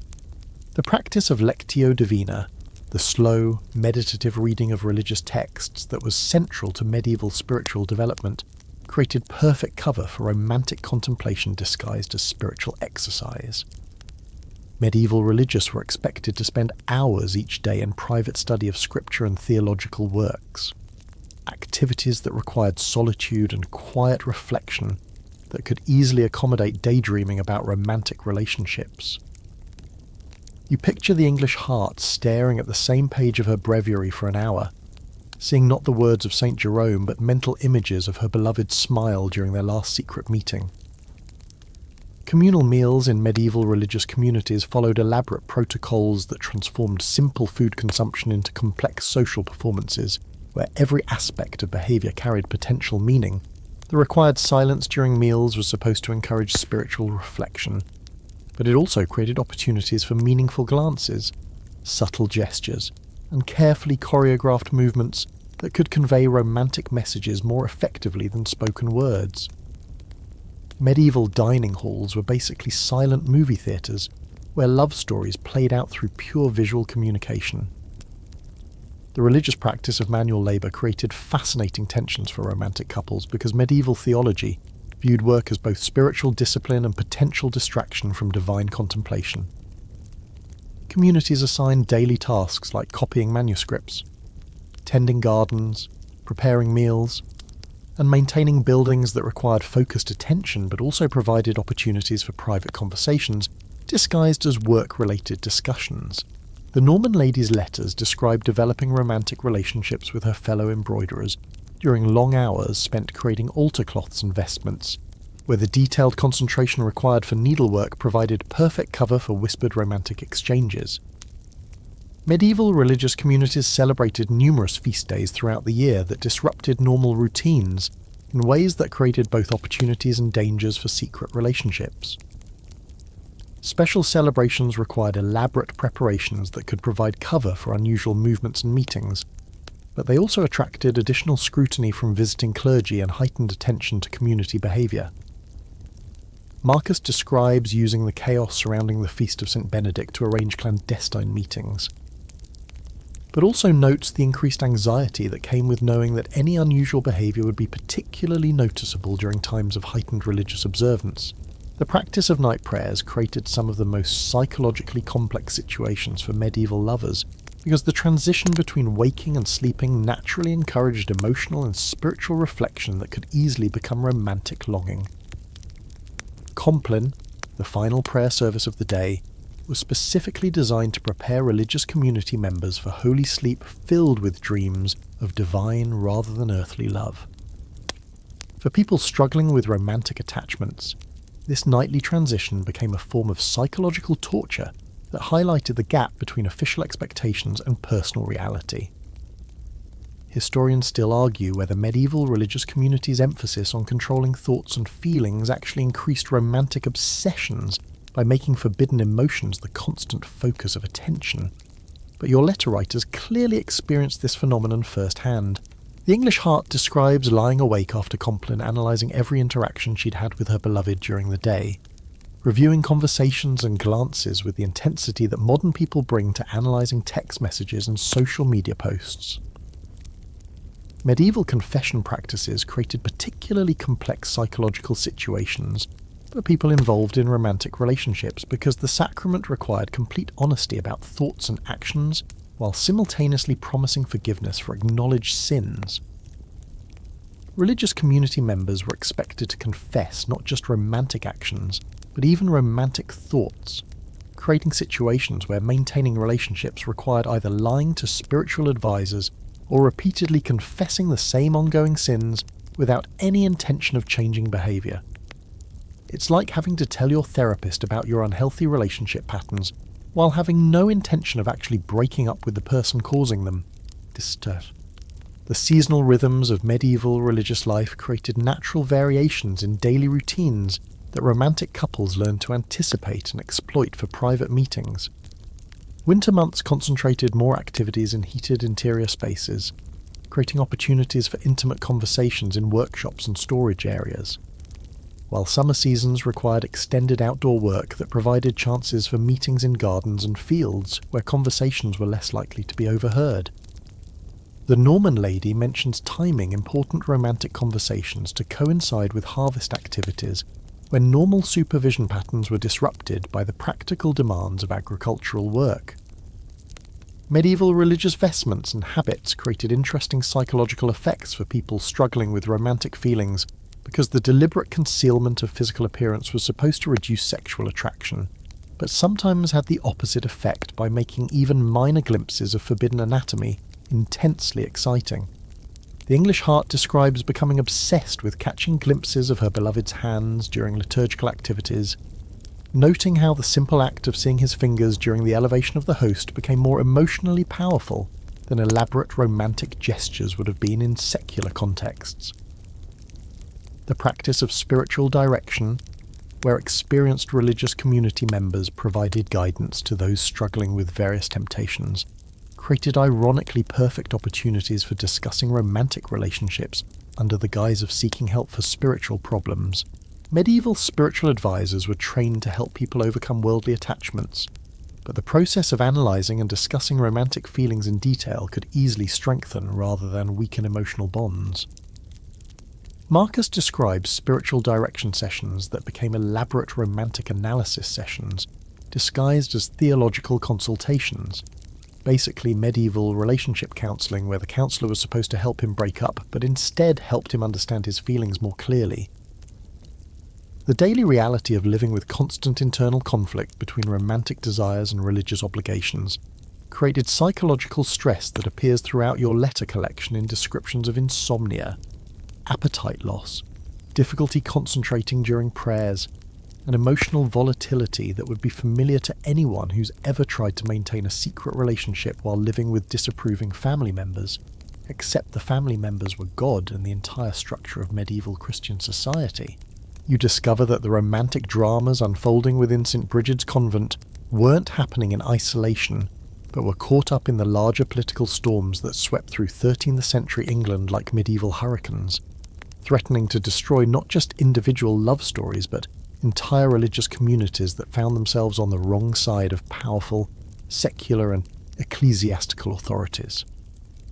As you piece together references to contemporary events scattered throughout the letters, a picture emerges of secret lovers whose personal happiness became entangled with political forces they couldn't control and barely understood. The letters contain increasingly anxious references to what Marcus calls the King's Great Matter, most likely referring to the ongoing conflicts between Henry III and his barons that would eventually explode into the Second Barons' War in the 1260s. Medieval religious communities couldn't remain neutral in political conflicts because they depended on royal protection for their legal privileges and noble patronage for their economic survival. When political winds shifted, religious houses that had supported the losing side could face everything from loss of funding to complete dissolution, making personal relationships within communities suddenly seem like dangerous luxuries that threatened everyone's security. The Norman lady's correspondence reveals particularly acute awareness of political dangers because her family connections apparently placed St. Brigid's Convent on the wrong side of several important political alliances. Her letters mention visits from what she describes as the King's investigators, royal officials who conducted periodic inspections of religious communities to assess their loyalty and identify potential security threats. These investigations could expose any irregular behaviour within communities, making romantic relationships not just spiritual violations but potential political weapons that enemies could use to destroy entire institutions. Medieval English politics during the 13th century involved complex webs of personal relationships, family alliances, and competing claims to land and authority that made neutrality virtually impossible for any institution that owned significant property. Religious communities controlled substantial agricultural estates, urban properties, and economic privileges that made them valuable allies or dangerous enemies depending on their political affiliations. A convent that chose the wrong patron or supported the losing faction in political disputes could find itself facing investigation, confiscation, or forced reform that would destroy any chance of maintaining the relaxed supervision that made secret relationships possible. The discovery of romantic correspondence within a religious community could be weaponized by political enemies who wanted to discredit particular institutions or their patrons. Medieval canon law provided mechanisms for investigating and punishing religious communities that failed to maintain proper standards of behaviour, but these legal processes could be initiated by political motivations rather than genuine concern for spiritual welfare. You realise that Marcus and his fellow lovers weren't just risking personal punishment, they were potentially providing ammunition that enemies could use to destroy their entire community. One particularly ominous letter from the English heart describes strangers asking questions in the local village about the convent's daily routines and the behaviour of specific community members. Medieval religious houses were deeply integrated into local communities through economic relationships, charitable activities, and social connections that made it impossible to keep internal affairs completely secret. Gossip about inappropriate relationships could easily reach the ears of people who might use such information for political advantage rather than spiritual correction. The papal politics of the 13th century added another layer of complexity to the situation, because reform movements within the church were creating pressure for stricter enforcement of religious vows and more rigorous supervision of religious communities. Pope Innocent IV was actively promoting ecclesiastical reforms that emphasised returning to the original strictness of monastic rules, making any evidence of moral laxity within religious communities particularly dangerous during this historical period. It's like having relationship drama during a company reorganisation, bad timing that transforms personal problems into professional disasters. Historians still argue whether medieval religious communities' involvement in political affairs increased or decreased opportunities for romantic relationships by creating additional distractions from spiritual supervision. But the evidence suggests that political pressures definitely made such relationships more dangerous when they were discovered. communities under political scrutiny couldn't afford to ignore behavioural problems that might normally be handled through internal discipline rather than external punishment. The letters reveal growing awareness among your romantic correspondents that their personal happiness was becoming increasingly incompatible with their community's political survival. Marcus writes about pressure from the abbot to provide information about any irregular behaviour within the scriptorium, while the Norman lady mentions family members warning her that her convent was facing potential investigation that could result in forced relocation of all community members to more strictly supervised religious houses. Medieval noble families often placed daughters in religious communities as part of broader political strategies that could change rapidly based on shifting alliances and power struggles. The Norman lady's correspondence suggests that her family was considering removing her from St. Brigid's convent and transferring her to a more politically secure institution, a move that would permanently separate her from her romantic attachment but protect her from potential scandal if the convent faced official investigation. The economic pressures created by political instability made religious communities increasingly dependent on maintaining good relationships with secular authorities, which meant that any behaviour that might attract negative attention became unacceptably dangerous regardless of its moral implications. Communities that lost royal favour or noble patronage could face financial ruin that would force them to dismiss members, sell property, or merge with other institutions under circumstances that would eliminate any possibility of maintaining existing romantic relationships. Local nobility's influence over religious communities created additional complications because noble families often had their own political agendas that conflicted with the personal happiness of individual community members. The patron families who funded religious houses expected their investments to support family political goals rather than individual romantic satisfaction, making secret relationships potential threats to carefully negotiated alliances and economic arrangements that extended far beyond the religious community itself. Medieval communication networks that facilitated romantic correspondence also provided channels for political intelligence gathering that made letter exchanges potentially treasonous activities depending on their content and timing. The same routes that carried love letters between religious communities could be used for political correspondence that might violate royal prohibitions on communication between potential enemies of the crown. Your romantic correspondents were essentially using the medieval equivalent of encrypted messaging apps during a national security investigation. The seasonal rhythms of medieval political life created additional pressures on religious communities because important political decisions often coincided with religious festivals when communities were most visible to outside observers. The harvest seasons that provided cover for romantic meetings were also times when tax obligations and military service requirements brought royal officials into direct contact with religious communities, creating situations where personal indiscretions could be discovered during politically sensitive moments.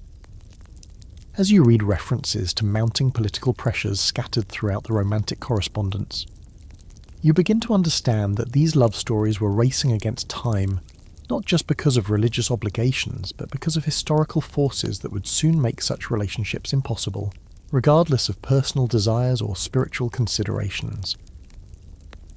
You notice that as political pressures mounted around St. Brigid's convent, the romantic correspondence in your collection becomes increasingly sophisticated in its use of coded language and cipher techniques, transforming simple love letters into complex puzzles that required advanced knowledge of medieval cryptography to create and decode.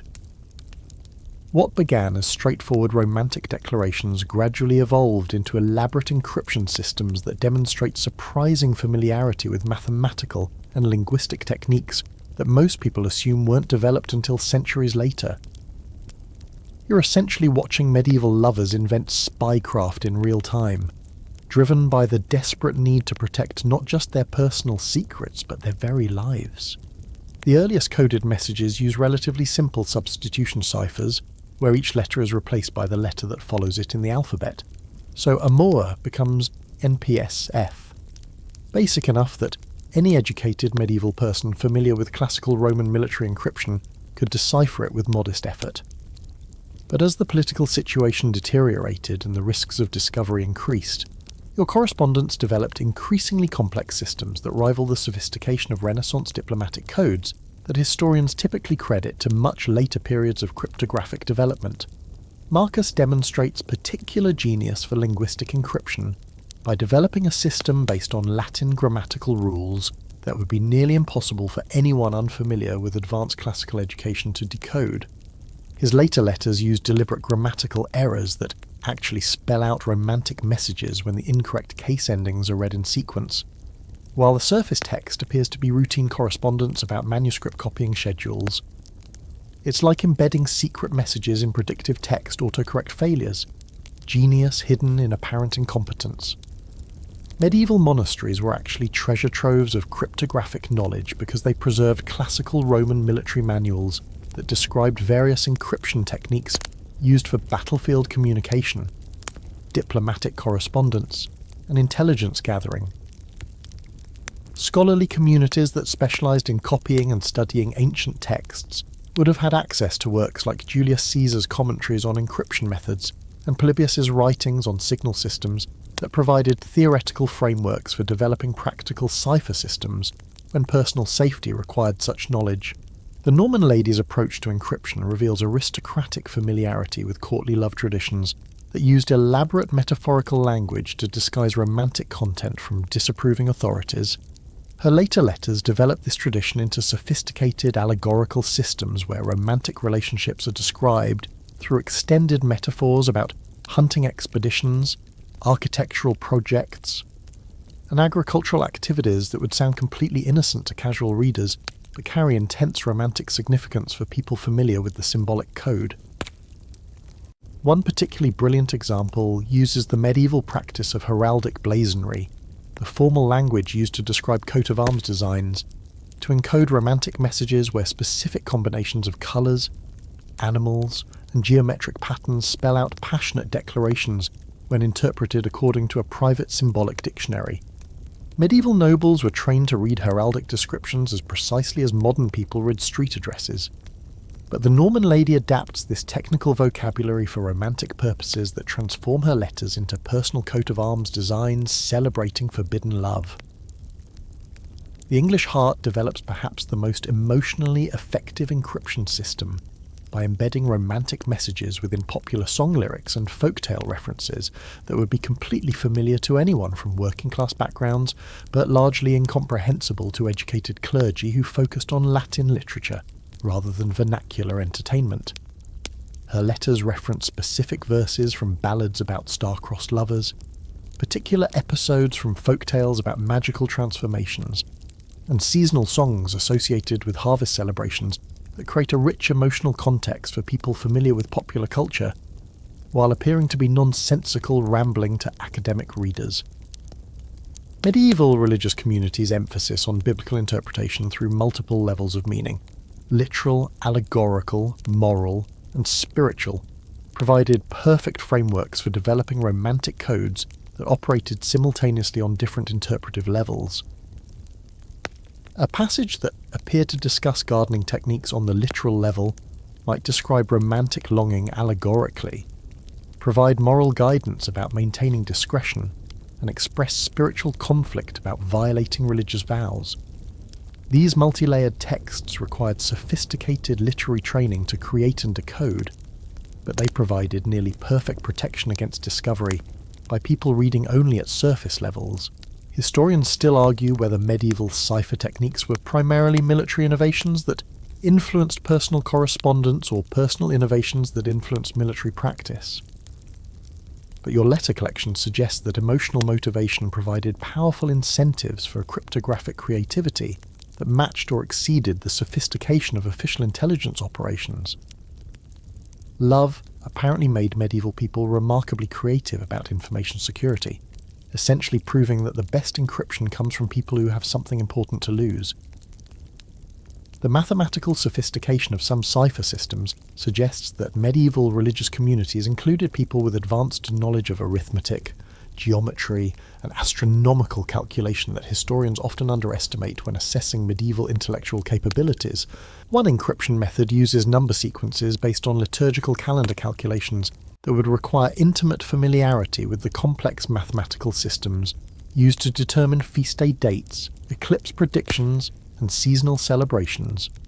It's medieval geek culture, using advanced technical knowledge for romantic purposes that would impress modern computer programmers. The evolution of encryption complexity throughout your letter collection reflects a growing awareness that their correspondence might be discovered and analysed by hostile authorities rather than simply read by disapproving religious supervisors. Early coded messages focus on concealing romantic content from spiritual authorities who might impose religious penances, while later encryption systems seem designed to protect against systematic investigation by secular authorities who might use romantic evidence for political prosecution. Physical encryption techniques appear alongside linguistic codes as your correspondents develop methods for hiding messages within innocuous documents, embedding secret text between lines of official correspondence, and using invisible inks made from organic compounds that would only appear when heated or treated with specific chemical solutions. Medieval alchemy provided surprising knowledge about chemical reactions that could be adapted for intelligence purposes, while medical texts described plant-based compounds that could be used for invisible writing systems. The practice of steganography, hiding messages within other messages rather than simply encrypting them, reaches remarkable sophistication in your letter collection as correspondents learn to embed romantic content within routine religious correspondence. Administrative documents, and even copies of sacred texts. One letter appears to be a completely orthodox theological discussion about the nature of divine love, until you realise that reading every seventh word reveals a passionate declaration of human love that transforms the entire meaning of the document. The collaborative nature of encryption development suggests that your correspondents were sharing cryptographic techniques and possibly coordinating their security measures to create community-wide protective systems.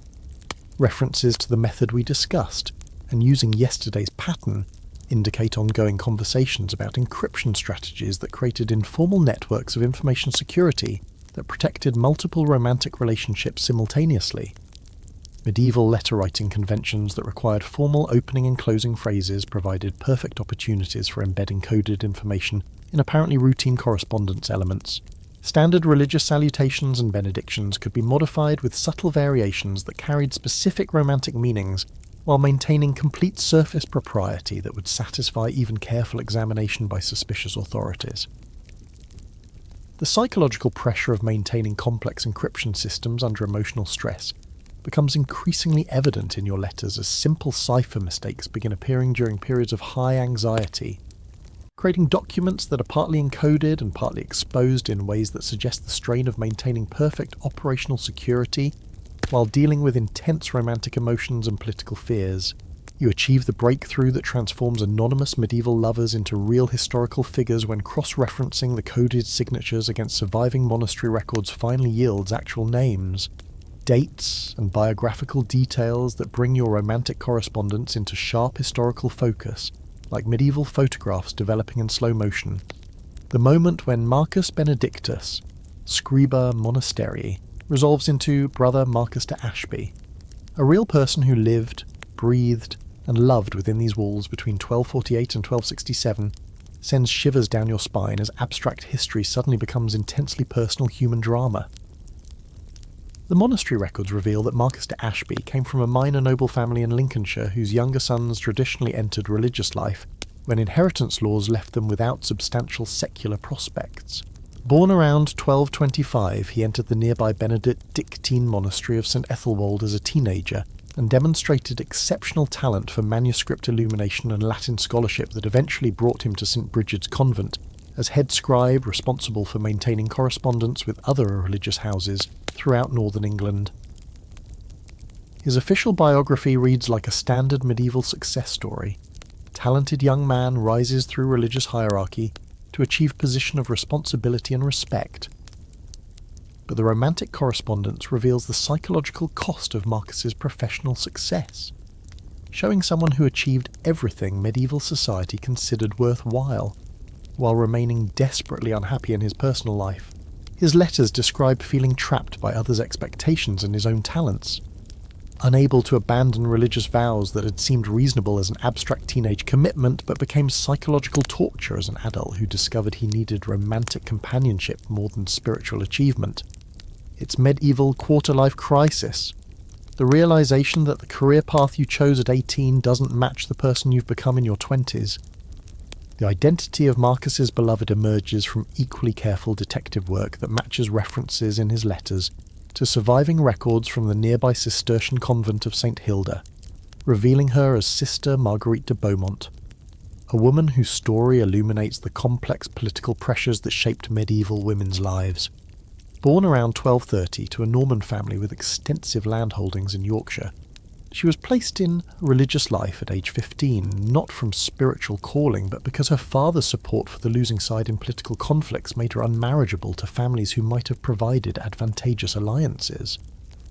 Marguerite's letters, written in the distinctive Norman French style you identified earlier, reveal someone who never reconciled herself to religious life but lacked alternatives within medieval social structures that provided few options for noble women whose families had fallen from political favour.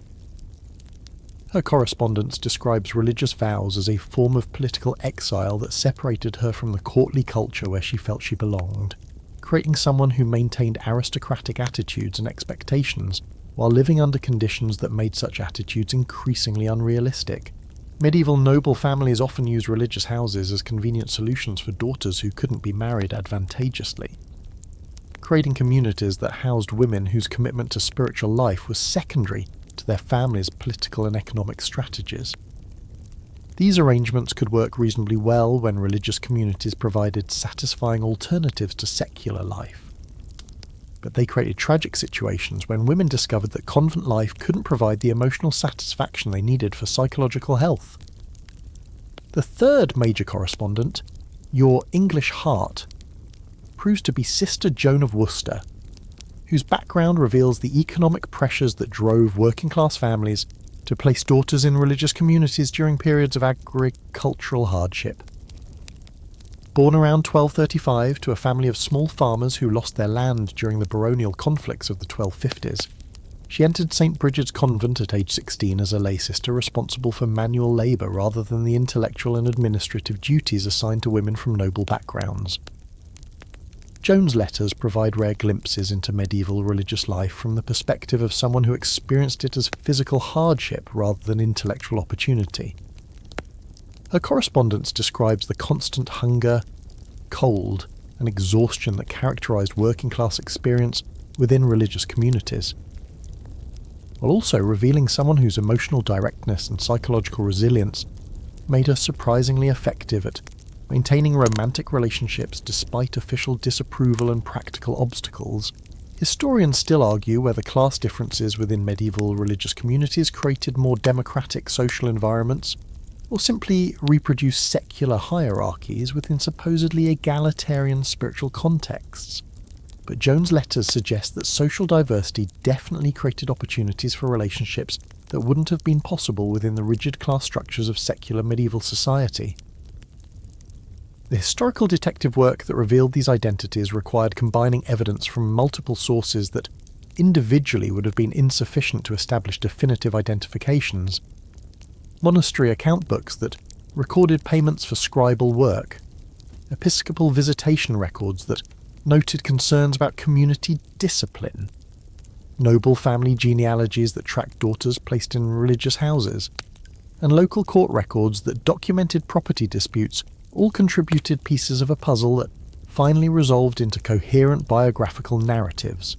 Medieval record-keeping was sophisticated enough to preserve substantial information about individual lives, but the scattered nature of surviving documents means that reconstructing personal stories requires painstaking research across multiple archives and repositories that might be separated by hundreds of miles. The process is like solving a jigsaw puzzle where most of the pieces are missing and the remaining fragments are stored in different museums that don't communicate with each other. The romantic relationships you've discovered weren't isolated incidents, but part of broader patterns of resistance to religious authority that appear throughout medieval church records when historians look carefully for evidence of unofficial behaviour. Episcopal visitation reports from the 13th century frequently mention concerns about particular friendships within religious communities, suggesting that romantic relationships were common enough to require ongoing attention from church authorities. One particularly revealing discovery emerges from comparing the handwriting in your love letters to surviving examples of official monastery correspondence, revealing that several romantic messages were written on parchment that appears to have been stolen from supplies intended for legitimate business correspondence. The theft of writing materials wasn't just rule-breaking, but actual crime that could have resulted in serious legal prosecution if discovered by secular authorities. The biographical research reveals tragic endings for all three of your principal correspondents that suggest their romantic relationships ultimately contributed to personal disasters rather than happiness. Marcus de Ashby disappears from monastery records after 1267, probably expelled from religious life for reasons that aren't explicitly documented but can be inferred from the timing. Marguerite de Beaumont was transferred to a more strictly supervised convent in Scotland in 1268, effectively ending any possibility of continuing her romantic correspondence. Joan of Worcester died in 1269 from what records describe as a wasting illness that might have been depression or eating disorders caused by emotional stress. Medieval people who violated religious vows faced not just spiritual consequences, but practical problems that made normal life extremely difficult, even if they managed to escape official punishment. Former religious community members couldn't inherit property, enter legal contracts, or marry under civil law, creating social limbo that condemned them to permanent marginality within medieval society. The courage required to pursue romantic relationships under such circumstances becomes even more remarkable when you understand that love offered no practical path toward happiness. The human faces that emerge from your historical detective work transform abstract medieval history into intensely personal stories that reveal the universal human struggle between individual desires and social expectations, proving that some conflicts transcend historical periods because they emerge from fundamental tensions within human nature itself. You begin the painstaking process of reconstructing the daily lives of Marcus, Marguerite, and Joan from scattered historical fragments, slowly building a comprehensive picture of how three ordinary people navigated extraordinary emotional circumstances within the rigid constraints of medieval religious life. The exercise requires you to think like a medieval social archaeologist, piecing together evidence from account books, work schedules, dietary records, and administrative correspondence to understand not just what these lovers felt, but how they actually managed to live, work, and maintain relationships within communities designed to make such connections impossible. Marcus's daily routine as head scribe began each morning at 2 a.m. with the bell for matins, but his professional responsibilities often kept him working in the scriptorium until well after Compline, creating a schedule that extended from before dawn until nearly midnight during busy periods when important manuscripts required completion for feast days or patron requests. Medieval scribes suffered from occupational hazards that modern office workers would recognise: chronic back pain from hunching over writing desks, eye strain from working by candlelight, and repetitive stress injuries that could end careers prematurely. Yet Marcus's letters reveal someone who found genuine satisfaction in his craft despite its physical demands. The scriptorium where Marcus spent most of his waking hours was a surprisingly social workplace where multiple scribes, illuminators, and bookbinders collaborated on complex projects that required careful coordination and constant communication. Medieval manuscript production was essentially medieval publishing, a collaborative industry that produced books for libraries, wealthy patrons, and other religious communities throughout Europe.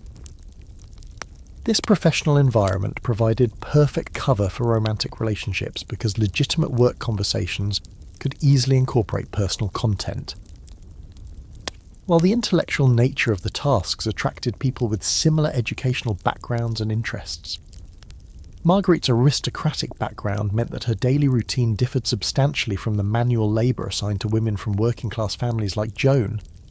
Noble women in medieval convents often served as administrators, teachers, and skilled craftswomen whose work required education and training rather than physical strength. Marguerite appears to have been responsible for managing the convent's correspondence with noble patron families, maintaining financial records, and supervising the education of young girls from wealthy families who boarded at the convent as part of their upbringing. Medieval convents served multiple social functions beyond spiritual purposes. operating as schools for noble daughters, hospitals for local communities, and social centres where women from different backgrounds could develop skills and relationships that would have been impossible in secular contexts. Marguerite's letters describe teaching embroidery and music to teenage girls whose families paid substantial fees for sophisticated education that prepared them for marriage into other noble families or entry into religious life themselves. Joan's experience as a lay sister reveals the physical realities of medieval religious life that educated community members rarely documented in official records. Her daily routine involved back-breaking agricultural work in the convent gardens, food preparation in kitchens that lacked modern conveniences, and maintenance tasks like washing laundry in cold streams regardless of weather conditions. Medieval religious communities aimed for economic self-sufficiency that required substantial manual labour from members who weren't assigned to intellectual or administrative duties. But Joan's letters also reveal unexpected social opportunities created by her work assignments that brought her into contact with people from outside the religious community. Medieval convents maintained extensive economic relationships with local farmers, craftspeople, and merchants who provided goods and services that communities couldn't produce internally. These business interactions created chances for romantic relationships with secular partners who weren't bound by religious vows, relationships that were potentially less spiritually problematic but equally dangerous from legal and social perspectives. The seasonal rhythms of medieval agricultural life created natural variations in daily routines that all three lovers learned to exploit for romantic purposes. Spring planting seasons required extended outdoor work that provided opportunities for private conversations, while winter months concentrated activities in heated workshops where intimate discussions could occur during long hours spent on indoor crafts like manuscript illumination, textile production, and food preservation activities that sustained communities through cold months. Medieval religious communities celebrated numerous feast days throughout the year that disrupted normal routines in ways that created both opportunities and dangers for romantic couples. Major celebrations like Christmas, Easter, and Pentecost involved weeks of special preparations that could provide cover for unusual activities. But they also attracted visiting clergy and noble patrons whose presence increased scrutiny of community behaviour. The lovers described timing crucial romantic encounters around lesser-known saints' days that involved special foods, altered schedules, and relaxed supervision without attracting external attention. Historians still argue whether medieval religious communities' emphasis on communal living actually provided more opportunities for intimate relationships than secular life. Where noble marriages were typically arranged for political advantage, and working-class couples faced constant economic pressures that made romantic compatibility a luxury few could afford, religious communities at least brought together people with similar educational backgrounds and intellectual interests who might not have met under normal social circumstances. The ultimate fates of your three correspondents reflect different strategies for resolving impossible romantic situations within medieval social structures that provided few alternatives to religious vows. Marcus appears to have attempted the most dramatic solution by simply disappearing from official records after 1267, possibly abandoning religious life entirely to pursue secular relationships, despite the enormous social and economic costs such decisions involved. Medieval canon law made it extremely difficult to obtain official release from religious vows, but determined individuals could sometimes create new identities in distant communities where their religious backgrounds weren't known. Marguerite's transfer to a Scottish convent in 1268 probably represented a family intervention, designed to remove her from romantic temptations while maintaining her religious status and social respectability. Medieval noble families couldn't afford scandals that might damage their political relationships and marriage prospects for other children, making geographic separation a practical solution that preserved everyone's reputation while destroying personal happiness. Scottish convents were notorious for strict supervision that made romantic relationships virtually impossible even for people with sophisticated courtship skills. Joan's death in 1269 appears to have resulted from what medieval medical records describe as melancholia, a condition that modern psychologists would probably diagnose as severe depression caused by hopeless life circumstances. Medieval medicine had limited understanding of mental health issues, but medical texts do describe cases where people died from emotional distress that manifested as loss of appetite, sleep disturbances, and general physical decline that eventually proved fatal. The documentary evidence suggests that none of your romantic correspondents achieved happy endings in any conventional sense. But their letters preserve evidence of emotional experiences that provided meaning and satisfaction despite tragic conclusions. Medieval people understood that earthly happiness was temporary at best, and their correspondence suggests that they found genuine value in romantic relationships even when those relationships couldn't lead to permanent fulfillment. It's a remarkably mature attitude toward love that modern people struggling with relationship expectations might find instructive. The idea that meaningful emotional connections have intrinsic value regardless of their practical outcomes. You discover the devastating moment when medieval bureaucracy finally caught up with love as you uncover evidence of the church investigation that ultimately destroyed the romantic network at St. Bridget's Convent, revealing how institutional justice crushed individual happiness with the methodical efficiency that made medieval canon law one of Europe's most sophisticated legal systems.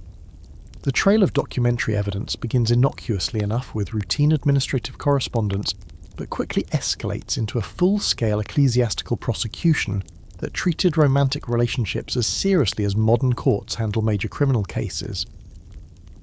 The investigation appears to have been triggered by a visitor's report to the Bishop of Lincoln in early 1268, when a travelling cleric noted irregularities in spiritual discipline during a routine stop at St. Bridget's Convent. Medieval church law required visiting clergy to report any suspicious behaviour they observed in religious communities, creating an informal surveillance network that made it nearly impossible for misconduct to remain hidden indefinitely. The initial complaint was vague enough that it might have resulted in nothing more than a mild administrative rebuke, but it coincided with political pressures that made church authorities eager to demonstrate their commitment to enforcing religious standards. The formal visitation that followed reveals the medieval church's remarkable capacity for thorough investigation when motivated by suspicion of serious misconduct.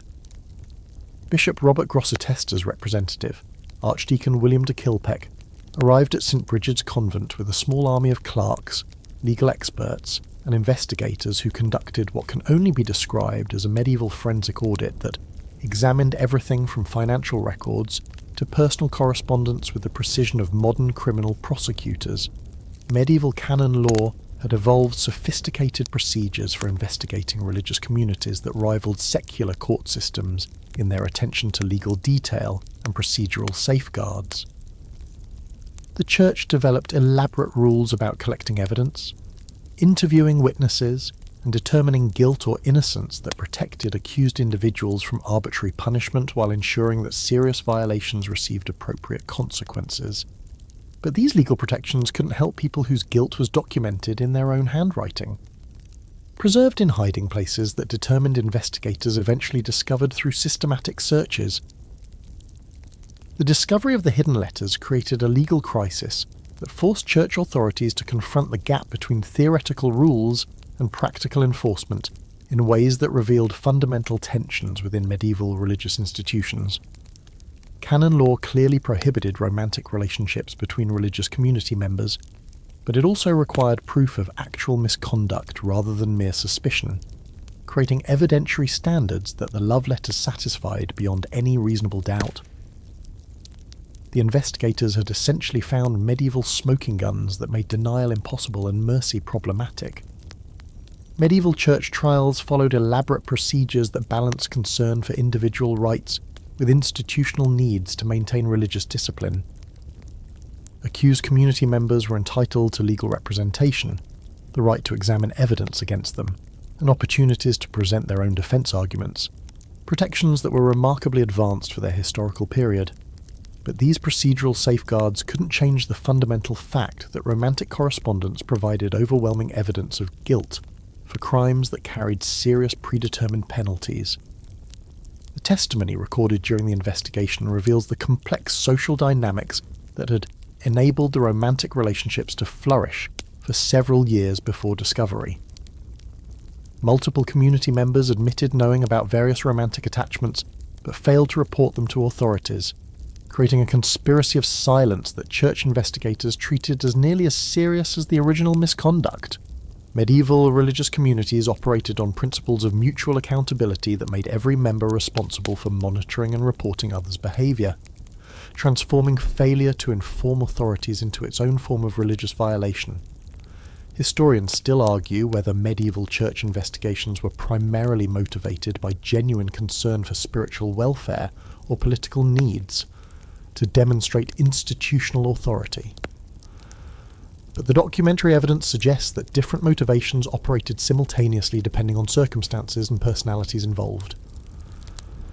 Some investigators clearly took satisfaction in uncovering misconduct and imposing punishment, while others appeared genuinely distressed by the human cost of enforcing rules that destroyed people's lives for behaviour that modern society considers normal and healthy. The sentences imposed on your romantic correspondents reflect the range of punishments available under medieval canon law for violations of religious vows. Marcus de Ashby faced the harshest consequences because his position as head scribe made him a community leader whose misconduct set dangerous examples for others. His punishment included immediate expulsion from religious life, loss of all property and legal rights, and prohibition from entering any religious house throughout the diocese, essentially making him a spiritual outcast with limited prospects for normal secular life. Marguerite de Beaumont's noble background provided some protection from the most severe penalties, but she faced permanent transfer to a reformed convent in Scotland, where strict supervision would make future romantic relationships impossible. Medieval noble families had enough political influence to prevent their daughters from facing complete social destruction. But they also had strong motivations to remove embarrassing family members from situations where their misconduct might damage broader political relationships and marriage prospects for siblings. Joan of Worcester's punishment was complicated by her working-class background and status as a lay sister rather than fully professed nun. Canon law distinguished between different types of religious vows in ways that provided some protection for people whose commitment to religious life was considered less complete than fully ordained clergy. But her lack of family connections meant that she had fewer resources for appealing harsh sentences or negotiating alternative arrangements that might have provided paths back to normal life. Medieval religious punishments weren't designed simply to impose suffering, but to provide opportunities for spiritual rehabilitation that could eventually restore offenders to good standing within church communities. The concept of penance emphasized the possibility of redemption through proper repentance, prayer, and good works that demonstrated genuine spiritual transformation.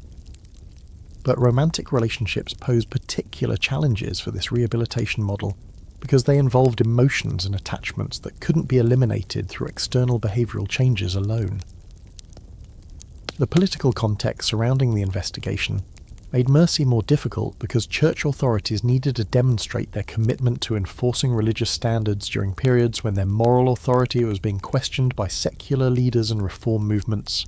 Medieval bishops faced constant pressure to prove that they could maintain discipline within their jurisdictions, making high-profile misconduct cases into public tests of episcopal competence that required visible punishment regardless of individual circumstances.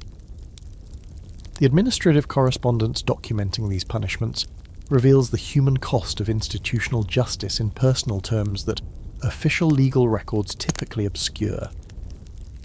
Church officials who had worked closely with the accused community members clearly struggled with imposing punishments that they recognized would cause enormous suffering to people whose primary crime was falling in love under circumstances that made such relationships impossible.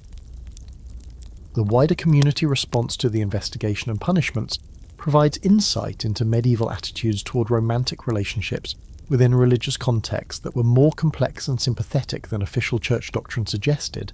Local secular authorities resisted cooperating with some aspects of the church investigation, while other religious communities provided subtle assistance to people facing punishment for romantic misconduct, suggesting broader social support for human relationships that transcended official religious rules.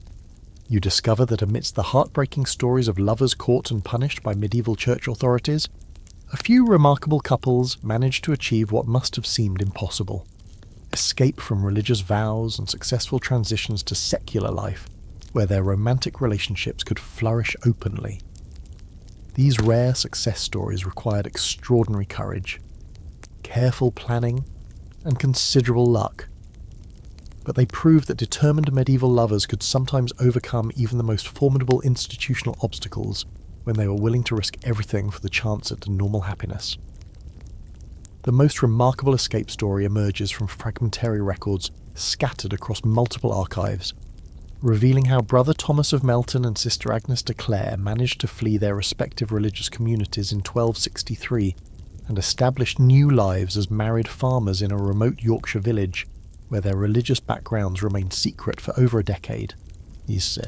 Their story reads like a medieval adventure novel complete with forged documents, assumed identities, and narrow escapes from pursuing church authorities who were determined to return them to religious life for proper punishment. Thomas and Agnes met during an authorised exchange of manuscripts between their communities.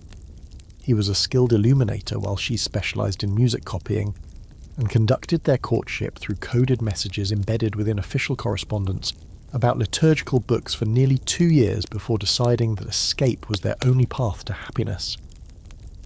Medieval religious communities regularly exchanged materials and expertise, creating legitimate opportunities for contact between male and female religious houses that romantic couples could exploit for relationship development.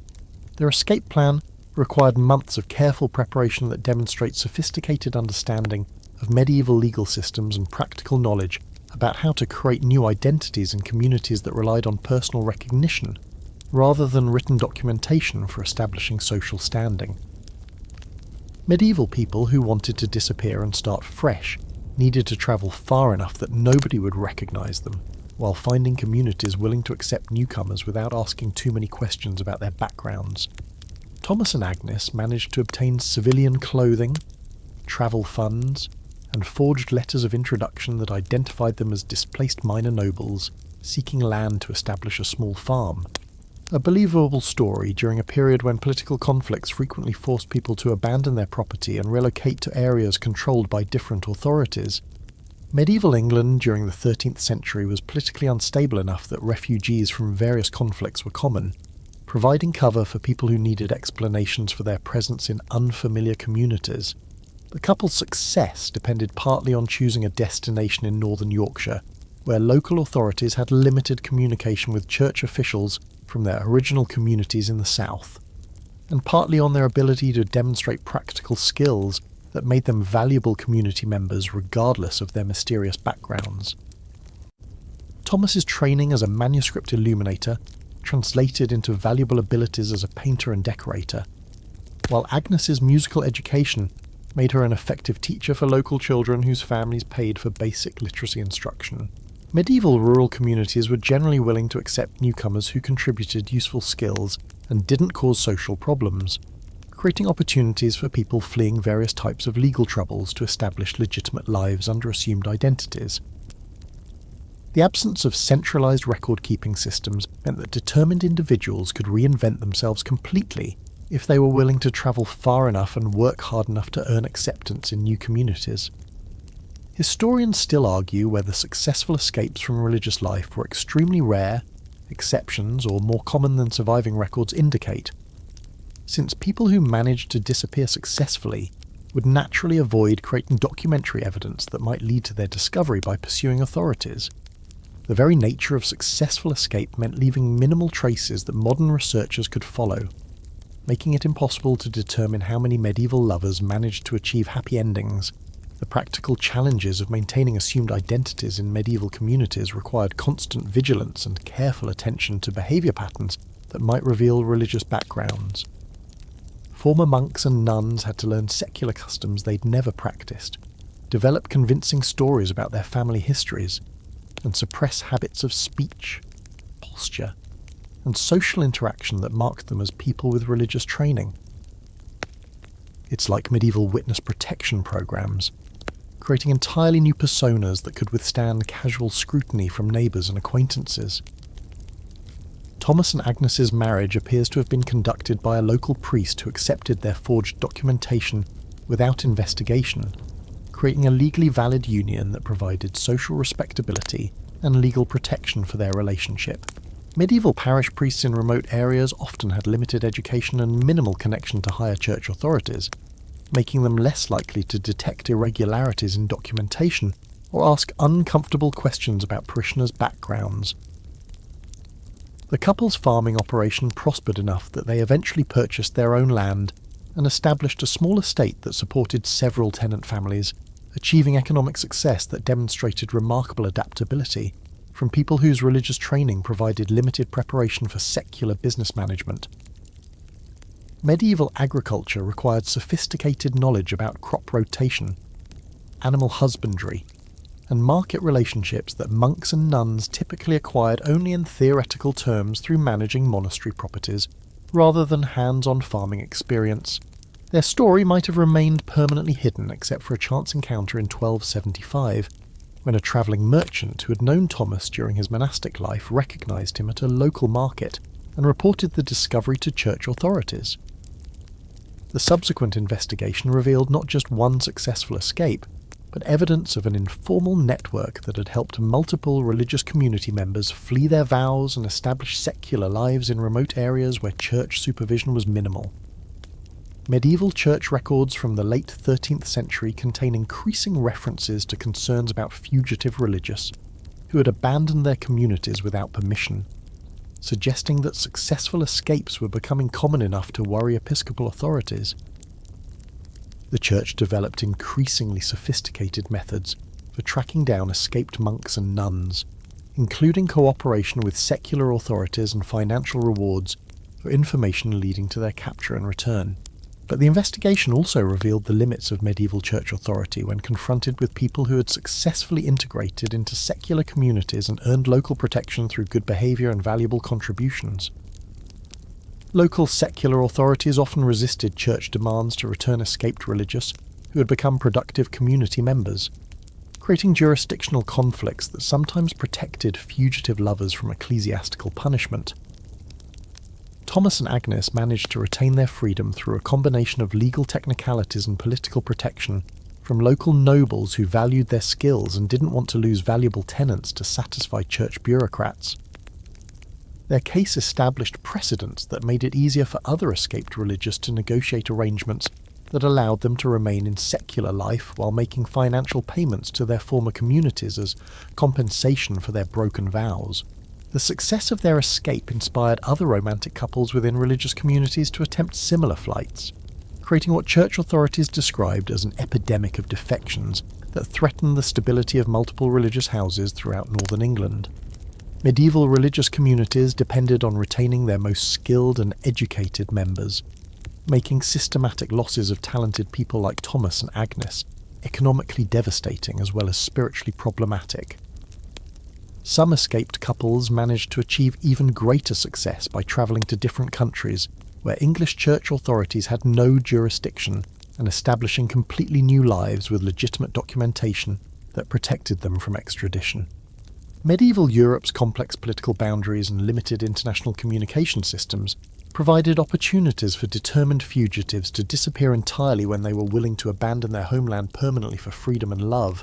You begin to understand that the hidden love letters scattered throughout medieval religious communities weren't isolated expressions of individual rebellion, but part of a broader cultural transformation that was quietly revolutionising European attitudes toward romantic love, personal autonomy, and the relationship between institutional authority and individual happiness. As you trace connections between your discovered correspondence and surviving examples of medieval literature from the same period, patterns emerge that suggest secret romantic relationships within religious communities were both influenced by and influencing the development of literary traditions that would eventually reshape European culture entirely. The sophisticated romantic vocabulary evident in Marcus's letters reveals familiarity with secular love poetry that was supposedly forbidden reading within religious communities but clearly circulated anyway through informal networks that connected monasteries and convents to broader intellectual movements. Medieval religious houses preserved classical Roman love poetry like Ovid's works because of their literary merit, but exposure to passionate romantic expression inevitably influenced people who are struggling with similar emotions in their own lives. It's like having a library full of relationship advice books while being officially prohibited from dating. The literature provides both inspiration and frustration. Medieval courtly love traditions that emerged during the 12th and 13th centuries created new frameworks for understanding romantic relationships that emphasized emotional intensity, spiritual connection, and idealized devotion in ways that bore striking resemblances to the mystical religious experiences that monks and nuns were encouraged to cultivate. The boundary between spiritual passion directed toward God and romantic passion directed toward human beings became increasingly blurred as both traditions borrowed vocabulary, imagery, and emotional techniques from each other. Your letter collection provides evidence that religious communities served as unexpected laboratories for developing literary techniques that would eventually influence secular romantic poetry throughout Europe. The necessity of disguising romantic content within apparently innocent religious correspondence encouraged innovations in metaphorical language, symbolic imagery, and coded communication that found their way into secular literature through various informal channels. Medieval writers weren't working in isolation. They were part of networks that included people from all social backgrounds who contributed ideas and techniques regardless of their official roles. The Norman lady's sophisticated use of courtly love conventions reveals how aristocratic literary traditions infiltrated religious communities through women who brought secular cultural knowledge with them when they entered convents for political rather than spiritual reasons. These women served as cultural bridges who introduced romantic literary traditions into religious contexts, where such knowledge could be preserved, modified, and transmitted to other communities through the networks of correspondence and visitation that connected religious houses throughout medieval Europe. Medieval religious communities' emphasis on copying and preserving manuscripts meant that innovative romantic texts developed within these supposedly celibate environments could be duplicated and distributed far beyond their origins, spreading new approaches to romantic expression throughout European intellectual networks. The same scriptoria that produced religious texts also created copies of secular literature, creating opportunities for cross-pollination between spiritual and romantic literary traditions that enriched both genres. Historians still argue whether medieval literature influenced real romantic relationships or real relationships influenced literary development. But your letter collection suggests that both processes operated simultaneously as people borrowed literary techniques for personal communication while contributing their own innovations based on lived experience. The result was a dynamic cultural exchange that accelerated the development of sophisticated romantic expression throughout medieval society. The English heart's direct emotional honesty contributed to literary traditions in different ways by demonstrating that powerful romantic expression didn't require classical education or aristocratic cultural background. Her letters preserve examples of vernacular romantic language that influenced the development of popular ballads, folk songs, and storytelling traditions that eventually produced some of medieval literature's most enduring romantic themes. Academic literary traditions weren't the only influences on cultural development.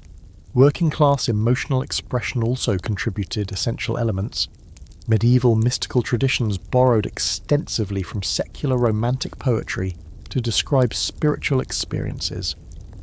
But the influence flowed both directions as religious communities developed new techniques for expressing intense emotions that secular writers adapted for romantic purposes. The result was a rich cross-fertilization that produced some of the most sophisticated emotional expression in European literature, combining classical literary training with religious spiritual techniques and contemporary social innovation. The practice of embedding romantic messages within religious texts created literary techniques that influenced the development of allegorical writing throughout medieval Europe. Authors learned to operate simultaneously on multiple interpretive levels, creating works that satisfied different audiences depending on their cultural sophistication and personal interests. This multi-layered approach to meaning became a hallmark of medieval literature that influenced everything from theological treatises to secular adventure stories. Your discovery of cipher techniques and coded communication within Romantic correspondence reveals connections to literary traditions that emphasized wordplay, complex symbolism, and hidden meanings that required educated readers to decode. Medieval literature celebrated intellectual challenges that demanded active participation from audiences, and Romantic correspondence that required decryption contributed to cultural expectations that sophisticated writing should reward careful analysis with additional layers of meaning. The international connections revealed in your letter collection, references to Romantic correspondence networks that extended across political boundaries and connected religious communities throughout Northern Europe, suggest that innovative Romantic literary techniques developed in English monasteries and convents influenced cultural development across the continent. Medieval intellectual networks were surprisingly extensive, and Romantic innovation travelled as quickly as religious reform movements or political news through channels that connected educated communities regardless of their official purposes. Medieval chroniclers occasionally recorded concerns about frivolous literature circulating within religious communities. But these complaints actually provide evidence that Romantic writing was common enough to worry authorities who recognised its potential influence on community behaviour. The existence of rules prohibiting particular types of reading material proves that such material was available and popular enough to require official attention. The ultimate cultural legacy of secret Romantic correspondence within medieval religious communities appears in the gradual shift towards more individualistic approaches to personal relationships that characterised late medieval and early Renaissance literature. Stories began emphasising personal choice in romantic matters over family arrangements, emotional compatibility over political advantage, and individual happiness over institutional expectations, changes that reflect broader cultural movements toward valuing personal autonomy that were quietly developing within religious communities despite official disapproval.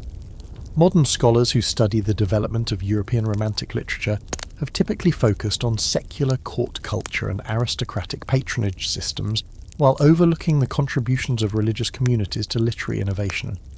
But your letter collection suggests that monasteries and convents were actually crucial laboratories for developing emotional expression techniques that eventually influenced all subsequent European Romantic writing. Love found ways to flourish and innovate even within institutions designed to suppress it, creating cultural contributions that outlasted the religious communities that unwittingly fostered them. The hidden ink that preserved these secret relationships created invisible threads connecting medieval lovers to modern readers who recognise the universal human emotions that transcend historical periods and institutional constraints. Their legacy isn't just literary but psychological, proof that human connection finds ways to flourish regardless of social obstacles, contributing to cultural traditions that continue shaping how people understand and express romantic love centuries after the original writers returned to dust. You lean back from the ancient letters spread across your examination table and feel the weight of 7 centuries collapsing into a single moment as these medieval love stories reveal truths about human nature that speak directly to contemporary struggles with forbidden desire, institutional resistance, and the eternal tension between personal happiness and social expectations. The faded ink on crumbling parchment suddenly feels as immediate and relevant as text messages on modern phones, proving that some human experiences transcend historical periods because they emerge from fundamental aspects of psychology that remain constant across cultures and centuries. Modern readers living in societies that celebrate individual choice and personal autonomy might assume that medieval people were simply victims of oppressive social systems that prevented them from pursuing obvious paths to happiness. But the sophistication, creativity, and emotional intelligence evident in these hidden letters suggests that Marcus, Marguerite, Joan, and their fellow lovers understood their situations with remarkable clarity and made conscious choices to prioritise human connection over institutional approval despite fully comprehending the risks involved. Their stories reveal that forbidden love has always required the same combination of courage, creativity, and commitment that characterises meaningful relationships in any era. The willingness to risk security for authenticity, to choose emotional truth over social convenience, and to invest in connections that might not lead to conventional happy endings, but provide essential human experiences that make life meaningful despite its limitations. Medieval lovers faced more dramatic external obstacles than most modern couples, but they struggled with fundamentally similar questions about balancing personal desires against practical constraints. Contemporary society's emphasis on individual rights and personal fulfillment might make medieval religious vows seem like arbitrary restrictions that people should have simply ignored or abandoned. But the letters reveal that most medieval lovers genuinely valued their spiritual commitments and struggled with authentic conflicts between different aspects of their identities, rather than simply rebelling against external authority. Their internal conflicts mirror modern struggles between competing desires: career advancement versus family time, personal growth versus relationship stability, individual freedom versus community responsibility. The technological sophistication these lovers developed for maintaining secret communication demonstrates human ingenuity that rivals modern digital privacy techniques. Their encryption methods, coded languages, and steganographic techniques prove that people facing surveillance and control have always found ways to protect important information, developing countermeasures that match the sophistication of whatever monitoring systems they face. Medieval lovers essentially invented cybersecurity 7 centuries before computers existed, driven by the same needs for privacy and authentic communication that motivate modern encryption technology. Medieval religious communities' unsuccessful attempts to eliminate romantic relationships provide historical perspective on contemporary debates about institutional control over personal behaviour. Despite elaborate surveillance systems, sophisticated rules, and severe punishments, medieval church authorities never managed to completely suppress romantic connections among people living in close proximity with shared interests and values. Their failure suggests fundamental limits to institutional power when it conflicts with basic human needs for emotional connection and intimate relationships.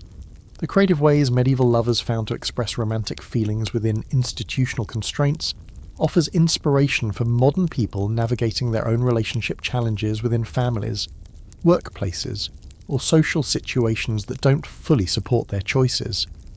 The literary innovations, artistic expressions, and cultural contributions that emerge from these forbidden relationships prove that love under pressure often produces remarkable creativity that benefits broader communities even when individual lovers face tragic endings.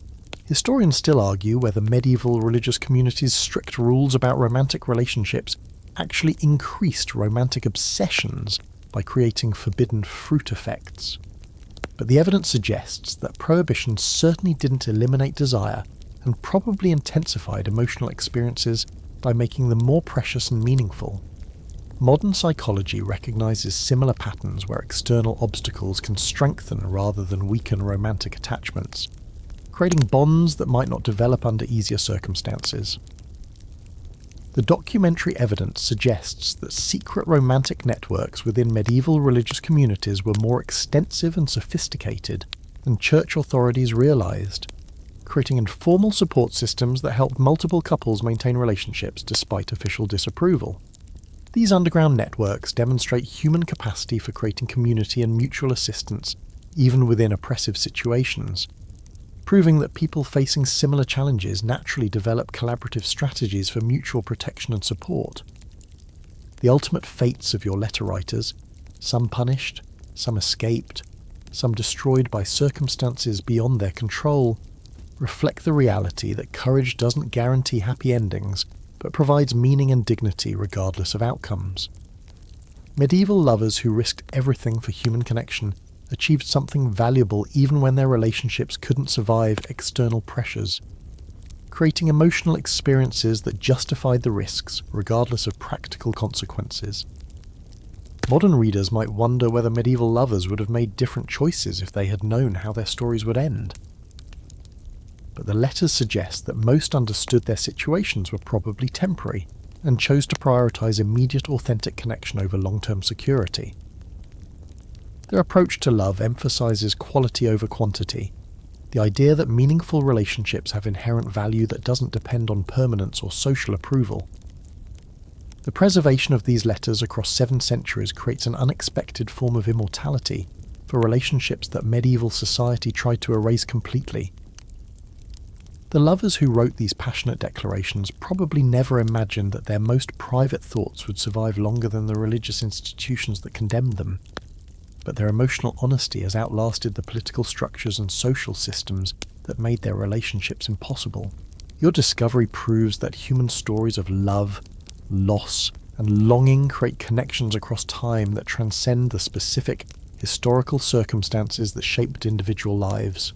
Medieval lovers faced different external challenges than modern couples, but they experienced fundamentally similar emotions and developed remarkably similar strategies for protecting and expressing romantic relationships under pressure. The hidden letters provide evidence that forbidden love has always required the same essential qualities that characterize any meaningful relationship: honesty, creativity, mutual support, and willingness to prioritize emotional connection over convenience. Medieval lovers developed these qualities under extreme pressure, creating relationship skills that remained valuable regardless of whether their particular romances survived external obstacles. As you carefully return the precious letters to their protective storage, you realize that these ancient love stories provide not just historical curiosity, but practical wisdom about human resilience, creative problem solving, and the essential role that romantic relationships play in creating meaningful lives regardless of social circumstances. Their legacy lives in everyone who chooses authentic connection over safe conformity, proving that love finds ways to flourish even within the most challenging situations when people have courage to prioritize human relationships over institutional expectations